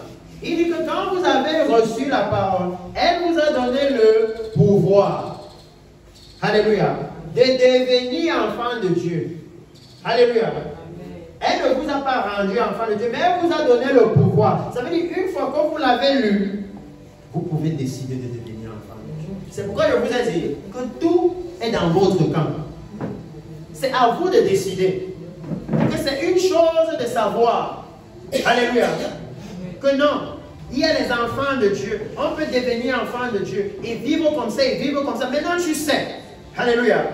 Il dit maintenant qu'il te donne le Saint-Esprit. Alléluia. Maintenant, c'est à toi de choisir. Et j'aime toujours expliquer ça à l'église en disant, vous allez à Inéo et vous prenez le compteur. Peut-être prépayer, post-payer, n'importe quoi. On vient, on met le compteur et on met l'électricité. Est-ce que c'est pour ça que vous avez la lumière à la maison? Non. N'achetez pas les ampoules et vous allez voir s'il y a la lumière. Même quand vous avez acheté les ampoules, si vous n'appuyez pas sur l'interrupteur, est-ce qu'il y aura la lumière? Non, mais vous avez déjà la puissance qui donne la lumière. Non? Vous avez l'électricité, mais vous avez quelque chose à faire volontairement. Alléluia. C'est d'aller et d'appuyer l'interrupteur. Sinon, vous restez dans le noir. Alléluia. Ça veut dire que la parole de Dieu, elle est importante pour connaître le Seigneur. Parce que si vous allez même dans le psaume, vous allez voir le Seigneur dire que les secrets de Dieu sont pour ceux qui le craignent. Alléluia. Elle est importante. Parce qu'il ne va pas se révéler à n'importe qui. Il ne va pas révéler ses voies à n'importe qui. C'est par exemple pour ça que dans la Bible, vous allez voir le Seigneur dire que quel est l'avantage d'être juif? L'avantage d'être circoncis. Et il va dire après que l'avantage est grand parce que c'est eux qui ont reçu les oracles de Dieu. Ça veut dire que c'est à eux que Dieu s'est révélé. Alléluia. À ceux qui avaient accepté d'être dans l'alliance avec lui, de devenir ses enfants. Et ça, c'est très important parce que là, je suis même déjà en train de vouloir venir à l'église. Pourquoi? Parce que j'ai partagé ça dans une église. Pourquoi est-ce que les chrétiens lisent la Bible et ne la comprennent pas? La circoncision a un très grand rôle à jouer. Mais ici, il dit que le rôle de la parole dans la connaissance de Dieu. Et si vous voyez, j'avais tellement d'écriture, mais je vois qu'on est seulement calé à 1 et ça va finir. Le livre de Josué, chapitre 1. Parce que quand nous partageons, c'est bien pour les chrétiens que là où Dieu nous permet de savoir le comment, sachez le comment. Alléluia. Parce qu'à partir de là, on a vu que non, plus vous allez connaître le Seigneur, plus la grâce et la paix vont abonder. Vous allez savoir que non, c'est comme ça que Dieu procède. Ça fait que quand vous êtes dans une situation, je vais vous donner un exemple. Moïse et le peuple dans le désert. Vous allez voir deux attitudes différentes. Un connaît le Seigneur et tout le reste ne connaît pas Dieu. Dès qu'il y a la moindre situation, ils veulent retourner en Égypte, n'est-ce pas? Et ça, ce sont les chrétiens qui ne connaissent pas le Seigneur. Dès qu'il y a le moindre challenge, ils veulent retourner dans le monde. Ils veulent aller dans l'immoralité. Ils veulent aller mentir, tromper, voler. Ils commencent à réfléchir comment ils vont faire le mal. Pourtant, celui qui connaît le Seigneur continue de mettre sa confiance dans le Seigneur. Alléluia. Parce que lui, il sait que non, Dieu ne m'a pas appelé pour m'humilier. Dieu ne m'a pas appelé. Laisse-moi continuer d'espérer en lui. Alléluia. Dans le livre de Josué, chapitre 1, verset 7. Parce que je veux que nous voyions maintenant la transformation. Je peux même commencer au verset 5 pour nettoyer certaines choses. Comment est-ce que ça se passe? Qui dit non, la parole leur a donné la capacité de devenir enfant de Dieu. Mais dans Josué chapitre 1 verset 5 il dit, nul ne tiendra devant toi tant que tu vivras. Je serai avec toi comme j'ai été avec Moïse. Je ne te délaisserai point, je ne t'abandonnerai point. Regardez l'importance de la connaissance de Dieu. Vous pensez que si Dieu n'avait pas dit ça à Josué, quand 5 nations vont se lever au même moment pour les attaquer, vous pensez que Josué reste? Josué fait demi-tour, il retourne en Égypte. Que non, on ne m'avait pas dit que la guerre, là, ça devait être au niveau aussi. Ce n'était pas prévu. Mais parce qu'il avait déjà reçu la parole du Seigneur. Le Seigneur avait déjà promis que non, je ne vais pas te délaisser, je ne vais pas t'abandonner. Alléluia. Il pouvait maintenant tenir. Et c'est souvent ça le grand souci de l'Église. Quand les challenges arrivent, les chrétiens souvent ne se rendent même pas compte que je suis tellement focalisé sur mes challenges que j'ai abandonné le service de Dieu. Que j'ai abandonné Dieu depuis mon cœur seulement dans mes problèmes. Il a promis de ne pas nous délaisser. Le fait qu'il a dit je ne vous délaisserai pas, ça n'a pas fait qu'ils n'ont pas eu les guerres. Ils ont eu les guerres, non? Mais ils ont été vainqueurs. Alléluia. Ils ont été vainqueurs. Il dit, verset 6, fortifie-toi et prends courage, car c'est toi qui mettras ce peuple en possession du pays que j'ai juré à leur père de leur donner. Fortifie-toi seulement et aie bon courage. Regardez maintenant ce qu'il dit ici. C'est ici toute la transformation dont on parle quand il dit que à ceux qui l'ont reçu, il a donné la capacité, le pouvoir de devenir enfant de Dieu. Alléluia. Et il lui dit maintenant que rien ne va tenir devant toi, rien ne va te résister. Je ne vais pas te délaisser, je ne vais pas t'abandonner. Alléluia. Il lui dit, fortifie-toi, prends courage, car c'est toi qui mettras ce peuple en possession du pays que j'ai juré à leur père de leur donner. Alléluia. Et il lui dit qu'à partir d'ici, tu deviens le fils de la promesse. Parce que j'ai fait une promesse à vos pères, et c'est à toi que je vais accomplir ça. C'est pourquoi je vous ai dit, c'est la même chose pour l'Église. En d'autres termes, vous pouvez regarder, c'est dit que mais voici là où Josué est né de nouveau. Parce que c'est ici que le Seigneur lui dit, je ne t'abandonnerai pas, je ne te délaisserai pas. Il dit la même chose à l'Église, non? Il dit même que je serai en vous et vous serez en moi. C'est ça qu'il dit, non? Mais c'est la même chose qu'il dit à Josué. Que voici là où Josué est né de nouveau. Mais il dit quoi à Josué? Il dit fortifie-toi et aie bon courage en agissant fidèlement selon la loi de Moïse. Il lui dit maintenant que la loi là, tu as reçu ça, tu as accepté ça. Mais maintenant, il faut agir selon ça, il faut pratiquer ça. Alléluia. Tu as reçu la parole de Dieu. C'est pour que tu la mettes en pratique. C'est pour que tu agisses selon la parole là. Et il dit, selon la loi que Moïse, mon serviteur, t'a prescrite, ne t'en détourne ni à gauche, ni à droite, afin de, non, ni à droite, ni à gauche, afin de réussir dans ce que tu entreprendras. Alléluia. Il dit que maintenant, ils ont le pouvoir de devenir enfants de Dieu. Mais que la seule façon d'activer ce pouvoir, c'est d'obéir à la parole qu'on a reçue. Que nous pouvons avoir reçu cette parole. Mais si nous ne sommes pas en train d'obéir à cette parole, nous sommes des païens avec la parole de Dieu. Nous ne sommes pas les enfants de Dieu. Alléluia. Il dit que pour Josué, pour que les paroles que le Seigneur a dit, je ne te délaisserai pas, pour que tout ça ait son existence, il fallait qu'il soit en train d'agir fidèlement à la parole qu'il avait reçue. Et il dit que ce livre de la loi ne s'éloigne point de ta bouche. Médite-le le jour et nuit pour agir fidèlement. Vous voyez pourquoi je vous ai dit qu'on va voir le comment. Le Seigneur dit que non, vous avez reçu la parole et elle vous a donné la capacité de devenir enfant de Dieu. Et que pour que vous soyez enfant de Dieu, il faut que vous pratiquiez la parole. Alléluia. Si vous n'êtes pas en train de la pratiquer, vous n'êtes pas enfant de Dieu. Vous êtes peut-être quelqu'un qui va à l'église, qui a la Bible, mais vous n'êtes pas enfant de Dieu. Et il dit maintenant, que maintenant pour la pratiquer, qu'est-ce qu'il faut? Il faut la méditer jour et nuit. Alléluia. Et la pratique va venir seule. Alléluia. C'est pour ça que je vous dis que si vous lisez, vous commencez à comprendre que waouh, donc tous ceux qui ne vont pas entrer au ciel, en fait ce sera purement leur faute. Vraie personne ne pourra dire que non, Dieu c'est parce que tu avais fait comme ça. C'est impossible. Il dit que dans la chose est simple, médite-le jour et nuit pour agir fidèlement. Que si tu trouves que non, je suis devenu infidèle à la parole, quand toi-même tu vas aller fouiller la racine du problème, tu vas réaliser que tu ne médites plus la parole de Dieu. Dès que tu prends la Bible, tu veux dormir. Tu ne lis plus la parole. Donc tu ne la laisses plus prendre vie en toi. Alléluia. Tu ne lis plus la parole. Ce n'est pas que tu n'as pas accepté que Jésus est Seigneur. Ce n'est pas que tu n'as pas accepté de te repentir. Mais il dit que si tu ne médites pas la parole, alors elle ne peut pas prendre vie en toi. Alléluia. Elle ne peut pas prendre vie en toi. Il dit, pour agir fidèlement selon tout ce qui y est écrit, que si tu veux pratiquer ce que la Bible dit, alors lis la Bible. Alors réfléchis sur les choses de la Bible. Médite sur ça. Alléluia. Ça veut dire que si nous ne faisons pas ce que la Bible dit, c'est simplement parce que nous ne voulons pas réfléchir sur ça.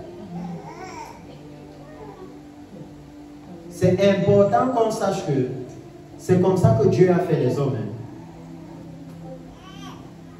Tout ce que vous voyez que les hommes ont créé jusqu'ici, vous savez pourquoi ils ont créé ça? Parce qu'ils ont réfléchi sur ça. C'est tout. C'est tout. Ils ont réfléchi que comment on peut faire pour que je suis ici et ma soeur est en France et on cause, on se voit. Comment on peut faire? Et ils ont réfléchi pendant des années et des années et des années. Et ils ont sorti le portable. Avec la caméra, avec WhatsApp même. Alléluia. Et il dit que si l'homme, en réfléchissant sur quelque chose, arrive à bâtir des choses comme ça, ça veut dire que s'il commence à réfléchir sur la parole de Dieu, alors forcément, il va être transformé. Alléluia. Forcément, il va être transformé. Ça veut dire que vous allez commencer à comprendre que si nous ne connaissons pas le Seigneur, si nous ne pratiquons pas la parole de Dieu, tout part d'une chose. C'est est-ce que nous avons d'abord reçu le Seigneur? Alléluia. Ça veut dire, est-ce que nous sommes volontaires? Est-ce qu'on veut faire ce que le Seigneur veut et ça nous a dépassé? Alléluia. Parce que beaucoup de chrétiens aujourd'hui vont à l'église, mais ils ne veulent même pas faire ce que Dieu dit. On va juste se donner bonne conscience. On va juste parce que nos amis vont là-bas. Alléluia. Parce que la famille va là-bas. Parce que non, si je ne vais pas là-bas, on va penser que c'est moi qui suis dans la sorcellerie dans la famille. Donc, bêta, je parle. Alléluia. Mais est-ce que nous voulons pratiquer la parole de Dieu? Parce qu'ici maintenant, il nous donne tout le mécanisme. Il dit, si vous avez reçu la parole de Dieu, alors la capacité est déjà là. Alléluia. Elle est déjà là. Même dans Éphésiens, il dit, vous avez entendu l'évangile de vérité et vous avez été scellés du Saint-Esprit. Ça veut dire qu'il est là, il est disponible. Alléluia. Prêt à vous aider. Mais il ne va entrer en action que quand vous allez commencer à méditer la parole de Dieu. Quand vous allez vouloir pratiquer la parole de Dieu. Parce que c'est là où il va vous aider à pratiquer. Alléluia. C'est là où il va vous aider. Il dit que, hormis ça, pourquoi est-ce que vous voulez qu'il vous aide? Alléluia. C'est comme si vous voulez utiliser l'électricité pour autre chose que pour ce pourquoi ça a été fait. Est-ce que ça va marcher? Ça ne va pas marcher. Alléluia. C'est une source d'énergie. Vous ne pouvez pas utiliser ça pour autre chose. Parfois, ça va plutôt vous tuer. Alléluia. Il dit que c'est donc la même chose. Et là, c'est seulement en marche pour la connaissance de l'Éternel. Parce que c'est de là qu'on a commencé. Dans le livre de Proverbes, c'est là que le Seigneur commence à nous dire que non, toute la chose dès le départ, ça part avec la connaissance du Seigneur. Ça part avec le fait de recevoir la parole du Seigneur. Alléluia. Et vous voyez maintenant comment le Seigneur commence à nous dire que quand il dit si tu reçois mes paroles, ce n'est pas aussi simple qu'on peut penser. Que je viens seulement, je m'assois et j'écoute. Il dit non. Alléluia. Recevoir la parole là, ça veut dire commencer à la méditer jour et nuit. Alléluia. Pas seulement à certains moments. Pas seulement que non, quand j'ai des problèmes, maintenant je ne vais pas lire la Bible.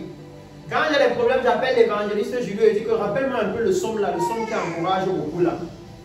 Mais le reste du temps, je ne lis pas ma Bible. Quand j'ai des problèmes, je dis oh non, pasteur, vraiment, donne-moi un peu deux écritures là, je veux prier. Non.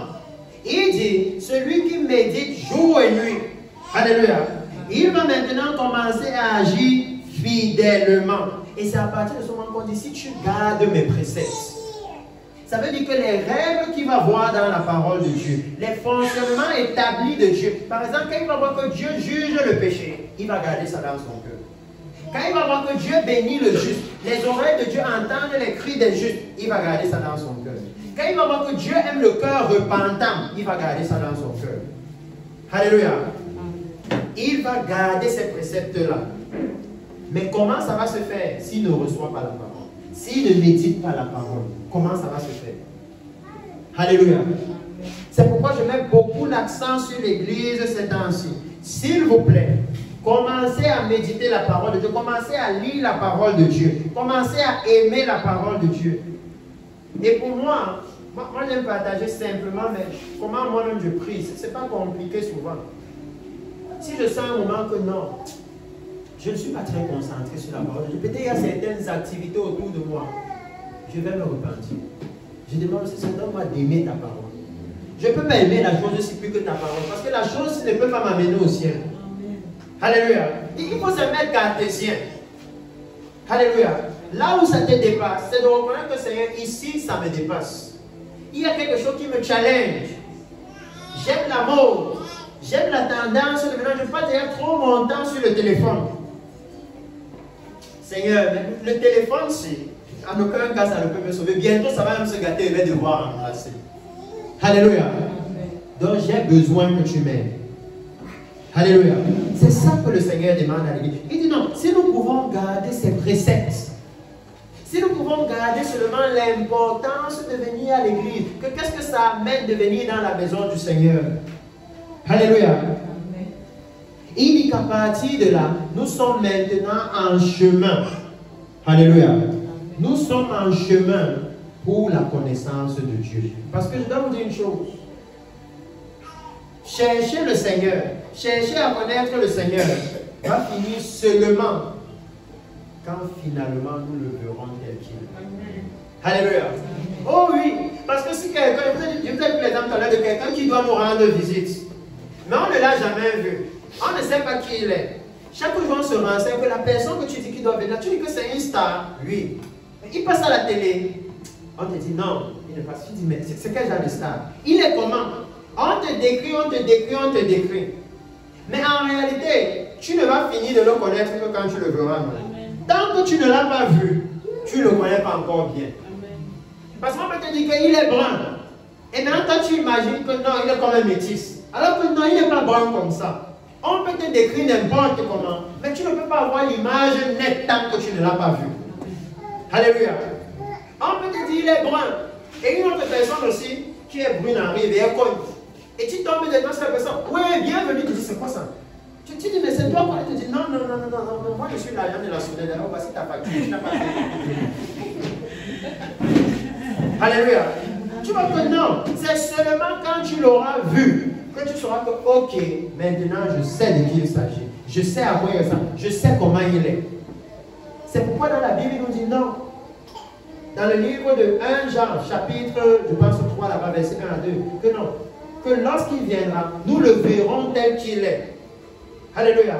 Et il promet qu'à la venue du Seigneur, alors la connaissance de Dieu va remplir la terre comme l'eau remplit la mer. Alléluia. Parce qu'à ce moment, les gens vont pouvoir le voir. Les gens sauront qui il est. C'est pourquoi il dit que maintenant, voici les caractéristiques de ceux-là qui veulent connaître le Seigneur. Qui sont en train de chercher la connaissance du Seigneur. Il dit non. Numéro 1, ils doivent recevoir la parole de Dieu. Je vous explique ça pas à pas.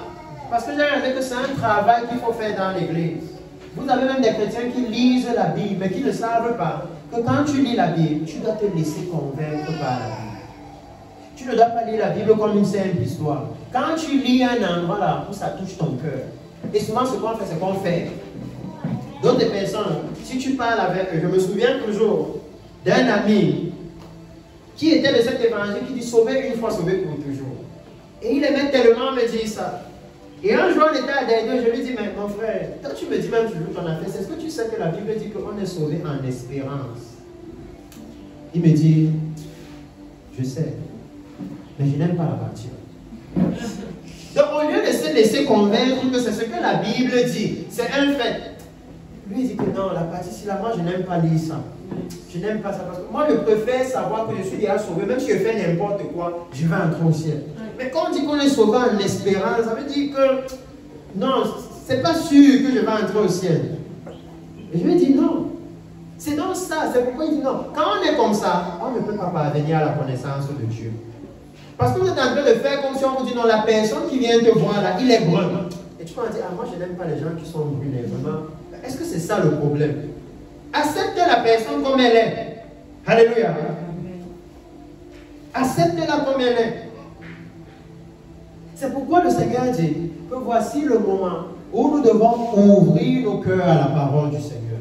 Nous devons demander au Seigneur, Seigneur, ouvre mon cœur à ta parole. Si nous nous rendons compte que non, mon cœur est devenu dur, mon cœur est devenu fermé, quand je lis la Bible, je ne me sens, parce que je dois vous dire les détails, je ne me sens pas convaincu de péché.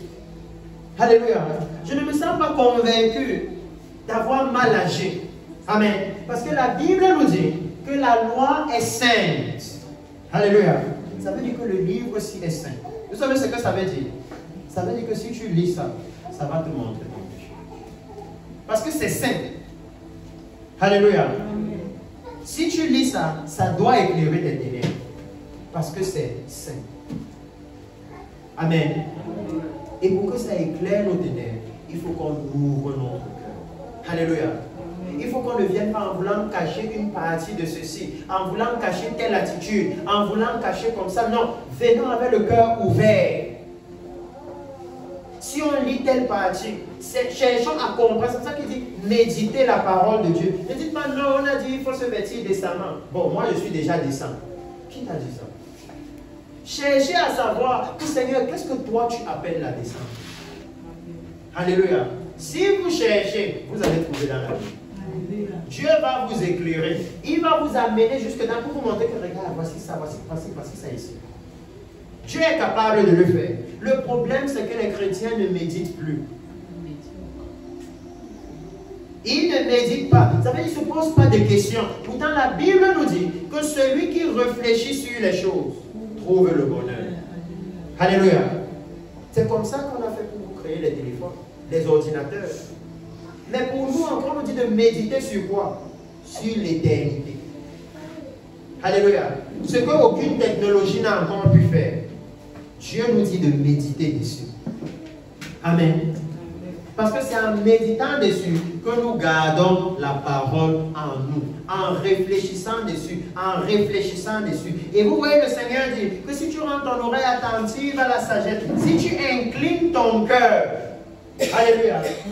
Vraiment, je ne peux pas aller plus loin. Parce que j'ai pensé que non. Quand nous allons finir, ça doit être ça. Notre requête de prière au Seigneur. Parce qu'il va jusqu'à dire que le problème c'est au niveau du cœur.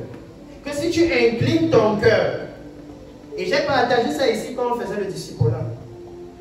Comment avec Israël, leur cœur était incliné constamment vers le monde, ils étaient pervers. Leur cœur était incliné vers le mal. Et ça faisait qu'ils ne pouvaient pas bénéficier de la grâce de Dieu. À cause des mauvaises inclinaisons de leur cœur, Dieu a plutôt détruit son temple. Alléluia. Il dit ici que si tu inclines ton cœur vers l'intelligence, il dit si tu rends ton oreille attentive à la sagesse, ça veut dire, et suivez-moi très bien ici, Dieu dit des choses où vraiment je vous invite à méditer. Quand le Seigneur dit si tu rends ton oreille attentive, vous savez où est le piège dedans? Vous ne pouvez pas être attentif pour deux choses au même moment, c'est impossible. Amen. C'est pour ça que quand quelqu'un regarde le match, parfois on vient même, il est assis là, quelqu'un a entré le salut, il ne sait pas. La personne entre, il porte même quelque chose, il parle, il ne sait pas. La seule chose que si tu portes, il sait, c'est la télé. Parfois tu lui dis même, lève-toi, tu lui mets une autre chaise, il ne sait pas. Parce qu'il est absorbé, il est attentif. Alléluia. C'est la même chose. Regardez, vous-même regardez, ça semble banal, mais c'est ça le standard pour connaître Dieu. Est-ce qu'aujourd'hui l'église est attentive à la sagesse? Et nous avons vu, la Bible dit dans Jean 28 que la sagesse c'est la crainte de Dieu. Ça veut dire que quand tu marches en route, ce qui te préoccupe c'est la crainte de Dieu. C'est sur ça que tu es concentré. C'est sur ça que tu es focalisé. Ça veut que tu entres dans le taxi, tu trouves un commentaire immoral, tu n'es pas dedans. Tu entres là-bas, tu trouves telle chose, tu n'es pas dedans. Tu arrives ici parce que quand tu es concentré, ton oreille cherche seulement une chose. C'est où est-ce qu'il y a la sagesse. C'est ça que mon oreille cherche. Est-ce que vous voyez le standard du salut? Parce que quand on voit ça, on peut commencer à se demander, comme les disciples demandaient à Jésus, que qui peut donc être sauvé? Parce que qui vit comme ça aujourd'hui? Pourtant, c'est dans la Bible, c'est ce que la Bible nous demande. Alléluia.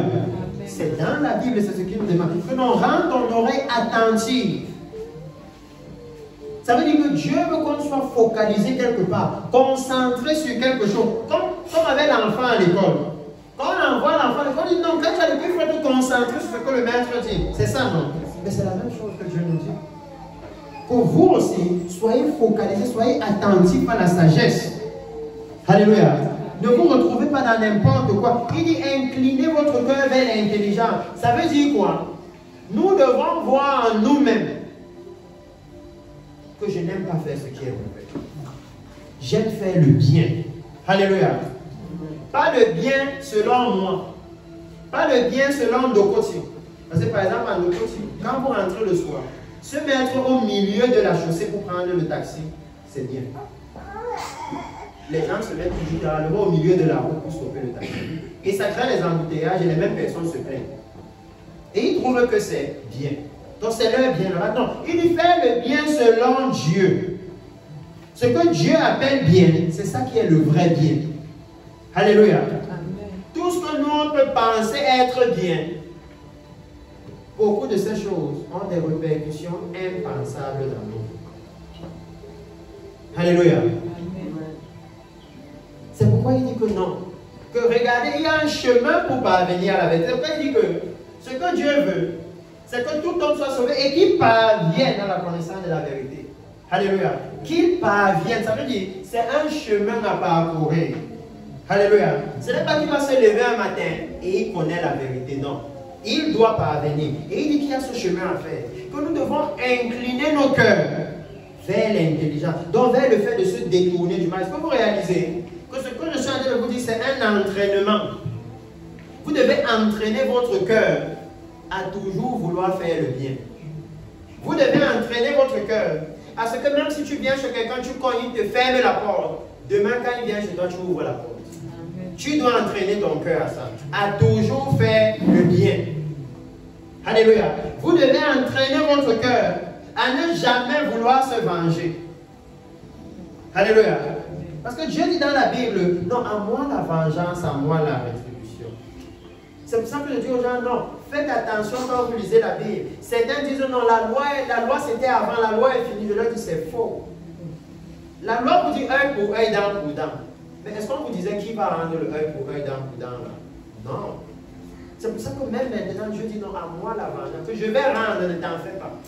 Toi, continue à faire le bien. Le moment venu, moi-même, je vais gérer la chose. Alléluia. Amen. Et imaginez un peu, imaginez, si même vous dites que non, je veux rendre la personne à ce qu'il m'a fait, est-ce que vous pouvez rendre mieux que Dieu? Parce que le mal que tu as senti dans ton cœur, la personne ne sait pas. Mais Dieu sait, n'est-ce pas? Donc Dieu est celui qui est capable vraiment de lui faire ressentir la même douleur que toi. Alléluia. La même douleur que toi. C'est pourquoi il nous dit que si nous avons expérimenté une telle douleur quand il nous a fait ça, maintenant que nous sommes enfants de Dieu, nous devons plutôt prier pour que la même chose ne lui arrive. Nous devons plutôt prier pour qu'il se répande et qu'il soit sauvé. Alléluia. Parce que nous avons expérimenté, on a vu que ce n'est pas bien, n'est-ce pas? Alors pourquoi est-ce qu'on va vouloir que le même mal arrive à une autre personne? C'est pourquoi il dit non, si tu inclines ton cœur vers l'intelligence, ça veut dire chaque jour, tu veux faire ce qui est bien. Tu rejettes ce qui est mal. Alléluia. Ton cœur est tourné vers ça. Tu cherches ça dans ton cœur. C'est pourquoi il va nous dire non. Si tu appelles, si tu élèves la voix vers l'intelligence, si tu la cherches comme on cherche l'argent. Il y a des gens qui dorment la nuit. Et quand il dort la nuit, il est en train de faire le plan dans sa tête. Il ne rêve que de comment il vend. De comment il fait le business. De comment il fait telle chose. Alléluia.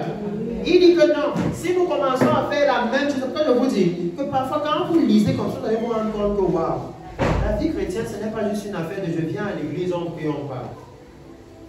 C'est pour ça qu'il dit que non, l'athlète n'est pas couronné s'il n'a pas combattu selon les règles. Alléluia. Qu'il dit que non, il faut s'entraîner, que exerce-toi à la piété. Alléluia. Il faut former son cœur. Il faut entraîner son cœur. Alléluia. À vouloir faire le bien. À vouloir faire le bien. À vouloir faire le bien. Alléluia. Amen. Parce que plus vous allez entraîner votre cœur à faire le bien, vous savez ce qui va se passer. Au bout d'un moment, votre cœur va automatiquement reconnaître ce qui est bien. Il n'y aura plus la confusion que non, parfois je veux faire ce qui est bien, je fais ce qui est mal. Non. Au bout d'un moment, quand vous arrivez quelque part, vous savez généralement que voici ce qu'il faut faire pour plaire à Dieu. Parce que vous savez, vous êtes entraîné. C'est pour ça qu'on dit exerce-toi la piété. C'est comme avec les sportifs. Ils s'entraînent, ils s'entraînent, ils s'entraînent. Le but de l'entraînement, c'est quoi? C'est de créer des automatismes. Certaines personnes ont vu souvent jouer le piano. Ils se sont dit que waouh, qui a vite appris à jouer un chant au piano? Je vais vous dire ce que moi j'ai compris sur le piano. J'ai compris que le piano n'a rien à voir avec tes doigts. Ça a tout à voir avec ta tête. Avec le fait de ne pas être confus dans ta tête. Que plus tu vas répéter quelque chose, au bout d'un moment, les automatismes se créent dans ta tête. Et dès que tu viens, tu joues facilement. C'est ce que moi j'ai compris. Donc ça ne sert à rien de chercher à vouloir appuyer comme ça d'abord. Non, ça m'embrouille plutôt. Et c'est la même chose avec le cœur de l'homme. Plus tu répètes quelque chose, plus ça prend vie en toi. Alléluia. C'est pourquoi le tout maintenant, c'est la volonté. C'est est-ce que nous voulons connaître le Seigneur? Si nous savons que nous avons besoin de le connaître, parce que sa venue est proche, nous avons besoin de le connaître, parce qu'au moment où il vient, non, il ne vient plus comme le bébé qui est venu en Israël dans la mangeoire, qu'on pouvait chercher à le tuer ou quand ses parents fuyaient pour le protéger. Non, il vient maintenant comme le roi glorieux. Alléluia. Il vient et il va juger le péché en commençant par l'Église. Parce que la venue de Jésus va plonger les chrétiens qui ne vont pas entrer au ciel dans la tribulation et la grande tribulation. Alléluia.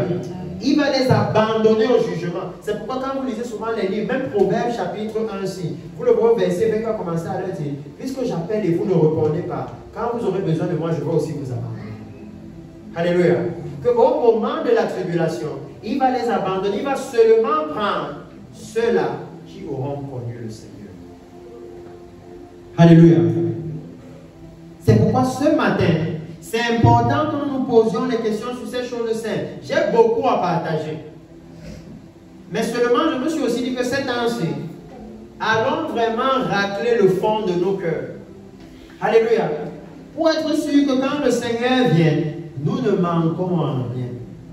Que nous pouvons maintenant, à la fin de ce partage, faire un check-up et regarder, est-ce que je reçois la parole de Dieu?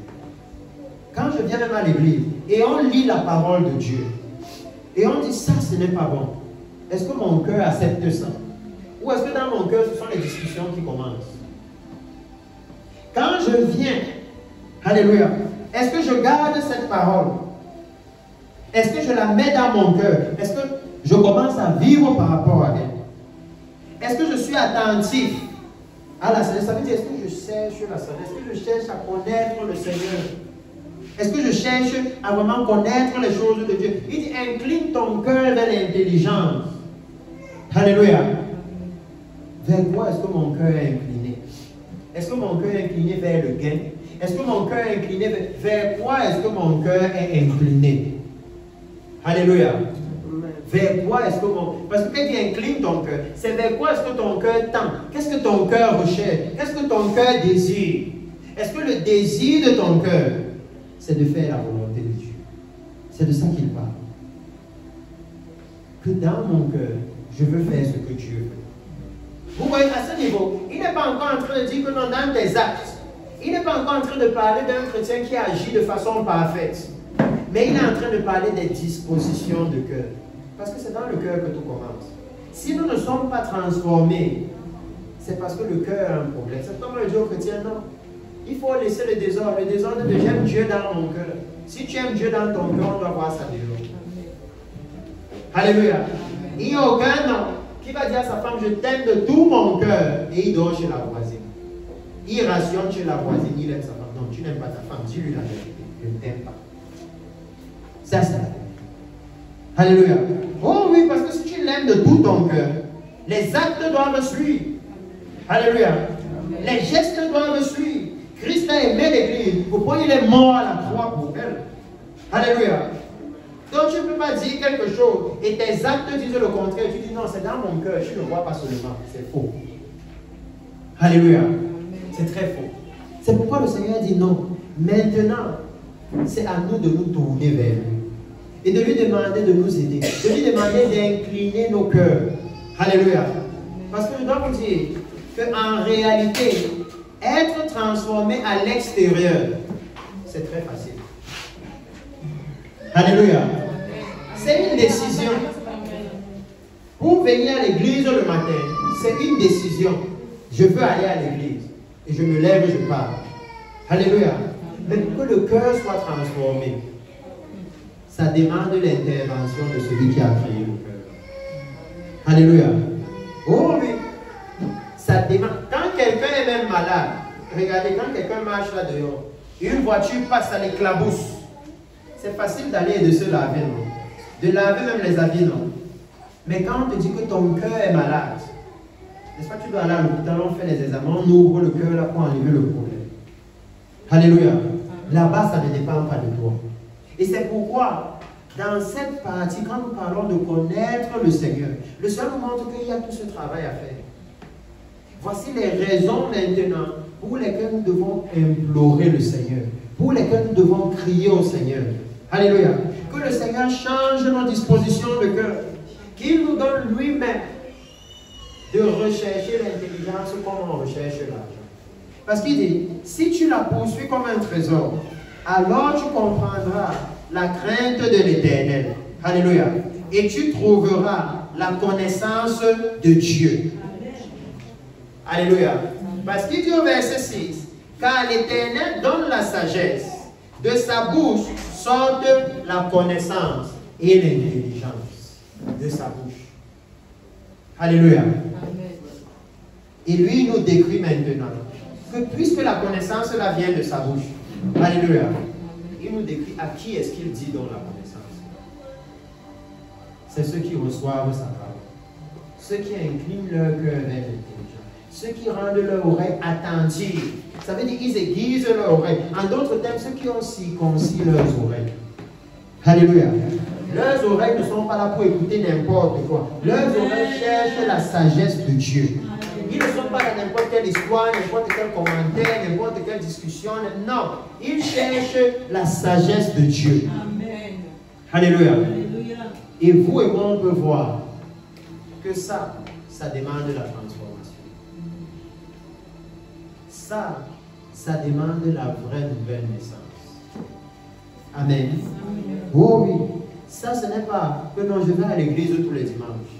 Parce que beaucoup de personnes vont à l'église tous les dimanches. Mais est-ce que leurs cœurs sont inclinés vers l'intelligence? Ça veut dire, est-ce qu'on les voit rejeter automatiquement le mal? Quand nous voyons dans l'église, les gens qui prêchent semer une semence, vous aurez un miracle. Les gens qui prêchent, oh non, vraiment je vois quelque chose dans ta maison. Viens faire un grand don ici, il faut faire une offrande jusqu'à tu as mal, Dieu va te délivrer. Quand nous voyons ça, est-ce que c'est se détourner du mal? Ça, c'est ce que les fils d'Élie faisaient. Ils traitaient les sacrifices du Seigneur avec mépris. Alléluia. Et la Bible dit que non, en ce cas, vous ne connaissez pas le Seigneur. Amen. Amen. Donc voici le moment où ce matin ici, je veux que nous engagions vraiment ça comme un travail. Un travail où nous allons commencer à prier au Seigneur pour nos cœurs, pour la transformation de nos cœurs.